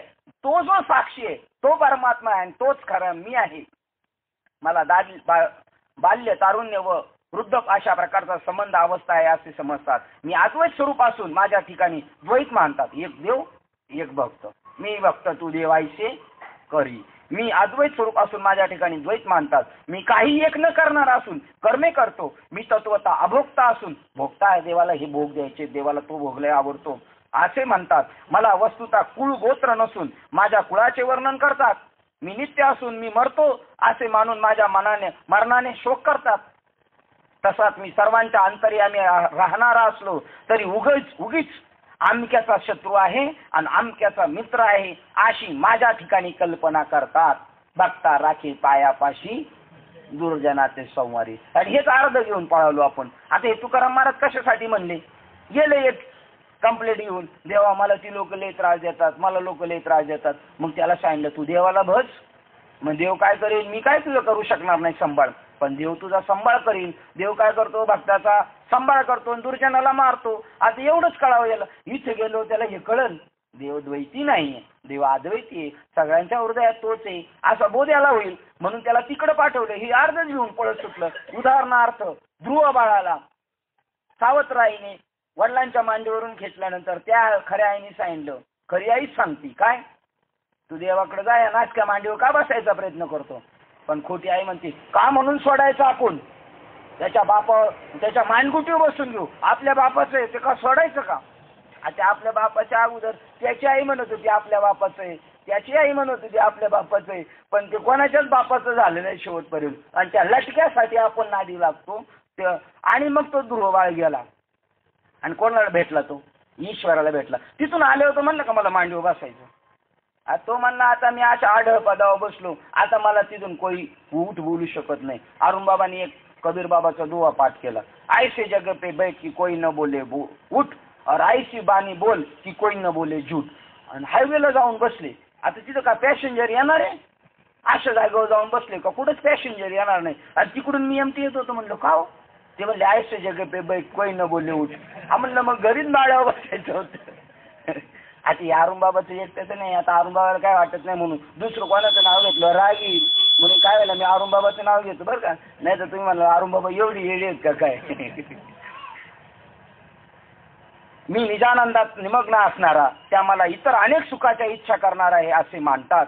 मी निजानंदामध्ये माझ्याच आत्मानंदामध्ये निमग्न असताना ते म्हणतात हे केलं का ते केलं का, बाबाला लय मजा वाटते, देवाला लय मजा वाटते. आता ते काय आहे तुमच्या समाधानासाठी, नाही तर त्याची कशाची आवश्यकता नसते. खऱ्या परमात्म्याला काहीच नको आहे त्याला, पण तुमच्या आनंदासाठी तुला तसं वाटतं म्हणून. नाही तर त्याच्यात का ते नाचक्याबाजी त्याची गोडी असते का. मी निजा आनंदात निमग्न असणारा, त्या मला इतर अनेक सुखाची इच्छा करणारा असे मानतात. त्या सर्व ठिकाणी अधिष्ठान रूपाने माझी व्याप्ती समान साधारण असून मला एकदेशी म्हणजे एकाच स्थळी राहणारा परिच्छिन्न आहे असे मानतात. एकाच ठिकाणी देव कुठं तर राहतो. मी सर्व स्थावर जंगमाचा एक आत्मा असून एकाचा कैवार घेतो आणि एकावर रागून त्यास मारतो अशी माझी सर्वत्र प्रसिद्धी करतात. बघता राखे पाया दुर्जन. काय असले चर्चा चालू आहेत. अधिक काय सांगावे. अशा प्रकारे सर्व शूद्र मनुष्य धर्म ते सर्व माझ्या ठिकाणी आहेत असे त्यांचे विपरीत ज्ञान असते. स्वतः जसा असतो ना माणूस त्याला तसं जगत दिसत असतं, आपण तसं जग. त्यामुळे त्याला मानव धर आपली दृष्टी कशावर, केवळ शरीरावर आहे. त्यामुळे आपण दुसरी कशावर धरणार, शरीरावरच धरणार. ज्यावेळेस ते आपल्या दृष्टीसमोर एखादी मूर्ती पाहतात त्यावेळेस ही मूर्तीच मी ती देव आहे या भावनेने तिला बसतात. मग तीच भंगली तर तिच्या देव पण नाहीसे झाले, म्हणून तिला त्या मूर्ती पूजेचा त्याग करतात. बघा जाऊन खाली मोठमोठ्या वडाच्या झाडाखाली मोठमोठ्याले कृष्ण राम मूर्ती आणून ठेवलेले आहेत. त्या गदड्याने ती विकत नेऊन ठेवली होती घरात, बरेच दिवस पूजा करीत होता. पण आता पावसाचं पाणी गेलं फ्रेम मध्ये आणि कलर उडाला, आता त्याची दूर डिरिंग बी नाही बरं का, कचऱ्याच्या डब्यात टाकायची. असले आस्तिक नास्तिक आहे, पण आस्तिकपणाचं आव्हान दिले मूर्ख लोक त्यांच्या नादी लागलेलो आपण. आणि ते आता नेऊन ठेवले वडाच्या झाडाखाली. त्यांना असं वाटतं का जर टाकून दिलं तर याचा कोप होईल. कशाचा, काचूचा का त्या फोटोचा. फोटो काढला ज्या पेनारा खाणारानी आणि फ्रेम बनवणारी पेनारा खाणारानी, आणि घरात आणून बसवली होती कोणी, पेनारा खाणारांनी. ते सिगारेट जशी पेतात तशी अगरबत्ती लावतात. त्याच्यात काय भक्तीचा वलव आहे, नाटकच केवळ ती. आणि देव पण नाहीसे झाले मानून तिचा मूर्तीपूजेचा त्याग करतात. या व अशा अनेक प्रकारांनी मी मनुष्य आहे असे समजतात. म्हणून त्यांचे ते विपरीत ज्ञानच माझ्या सत्सामान्य स्वरूपाच्या खऱ्या ज्ञानाच्या आड येते. हा सगळा श्लोक आहे. हे जे आपल्या डोक्यात झालेत ना व्रत कैवल्य वगैरे, आणि याच्यामुळे खरा धर्म आपल्याला कळत नाही. ते गबाळ पहिलं आपलं बाजूला गेलं तर खरं कळेल. यासाठी खास ज्ञानेश्वर महाराजांनी भगवान कृष्णाने 9व्या अध्यायातला 11 नंबरचा श्लोक टिपून ठेवा. कधी पण घरी जाऊन 4 वेळा वाचा. एकदा वाचून कळणारी गोष्ट ही, एकदा ऐकून कळणारी गोष्ट नाही. आणि एकदा का व्यवहारात उतरली तर मग कधीच विसरणारी ही गोष्ट नाही. एवढी सोपी आहे. म्हणून 71 क्रमांकाच्या ओळीला आपण थांबूया. ओळ लक्षात घेऊन जावा. या अशा अनेक प्रकारांनी वरच्या सांगितलेल्या अनेक प्रकारांनी मी मनुष्य आहे असे मानतात. देवाला काय सांगितलं, देवाला कसं मानलं, माणसाच्या आकाराचा. माणसाचे धर्म लावले, त्याला आवड निवड जवळ आपला पारका असा मानतात, असं समजतात. आणि म्हणून त्यांचे ते विपरीत ज्ञान, हे खरं ज्ञान, हे विपरीत ज्ञान. ज्ञानच माझ्या सत्सामान्य, माझं सत्सामान्य सर्वीकडं ओतप्रत असणार सामान्य स्वस्वरूपाच्या खऱ्या ज्ञानाच्या आड आलेले त्यांचं हे जाणणं. इथे 171 क्रमांकाच्या ओळीला आपण थांबूया. 9व्या अध्यायातल्या 171 क्रमांकाच्या ओळीला थांबतो. झालेली सेवा हृदयस्थ सद्गुरू सच्चिदानंद श्रीपाद बाबा रामदास बाबा अधिष्ठान परमात्मा श्री गणरायाच्या चरणावर आणि तुम्हा सर्वज्ञांच्या चरणावर सेवा समर्पित करून सेवेला आपण इथे पूर्णविराम देऊया. पुंडली कवरदेव हरी विठ्ठल श्री ज्ञानदेव तुकाराम पंढरीनाथ भगवान माऊली ज्ञाने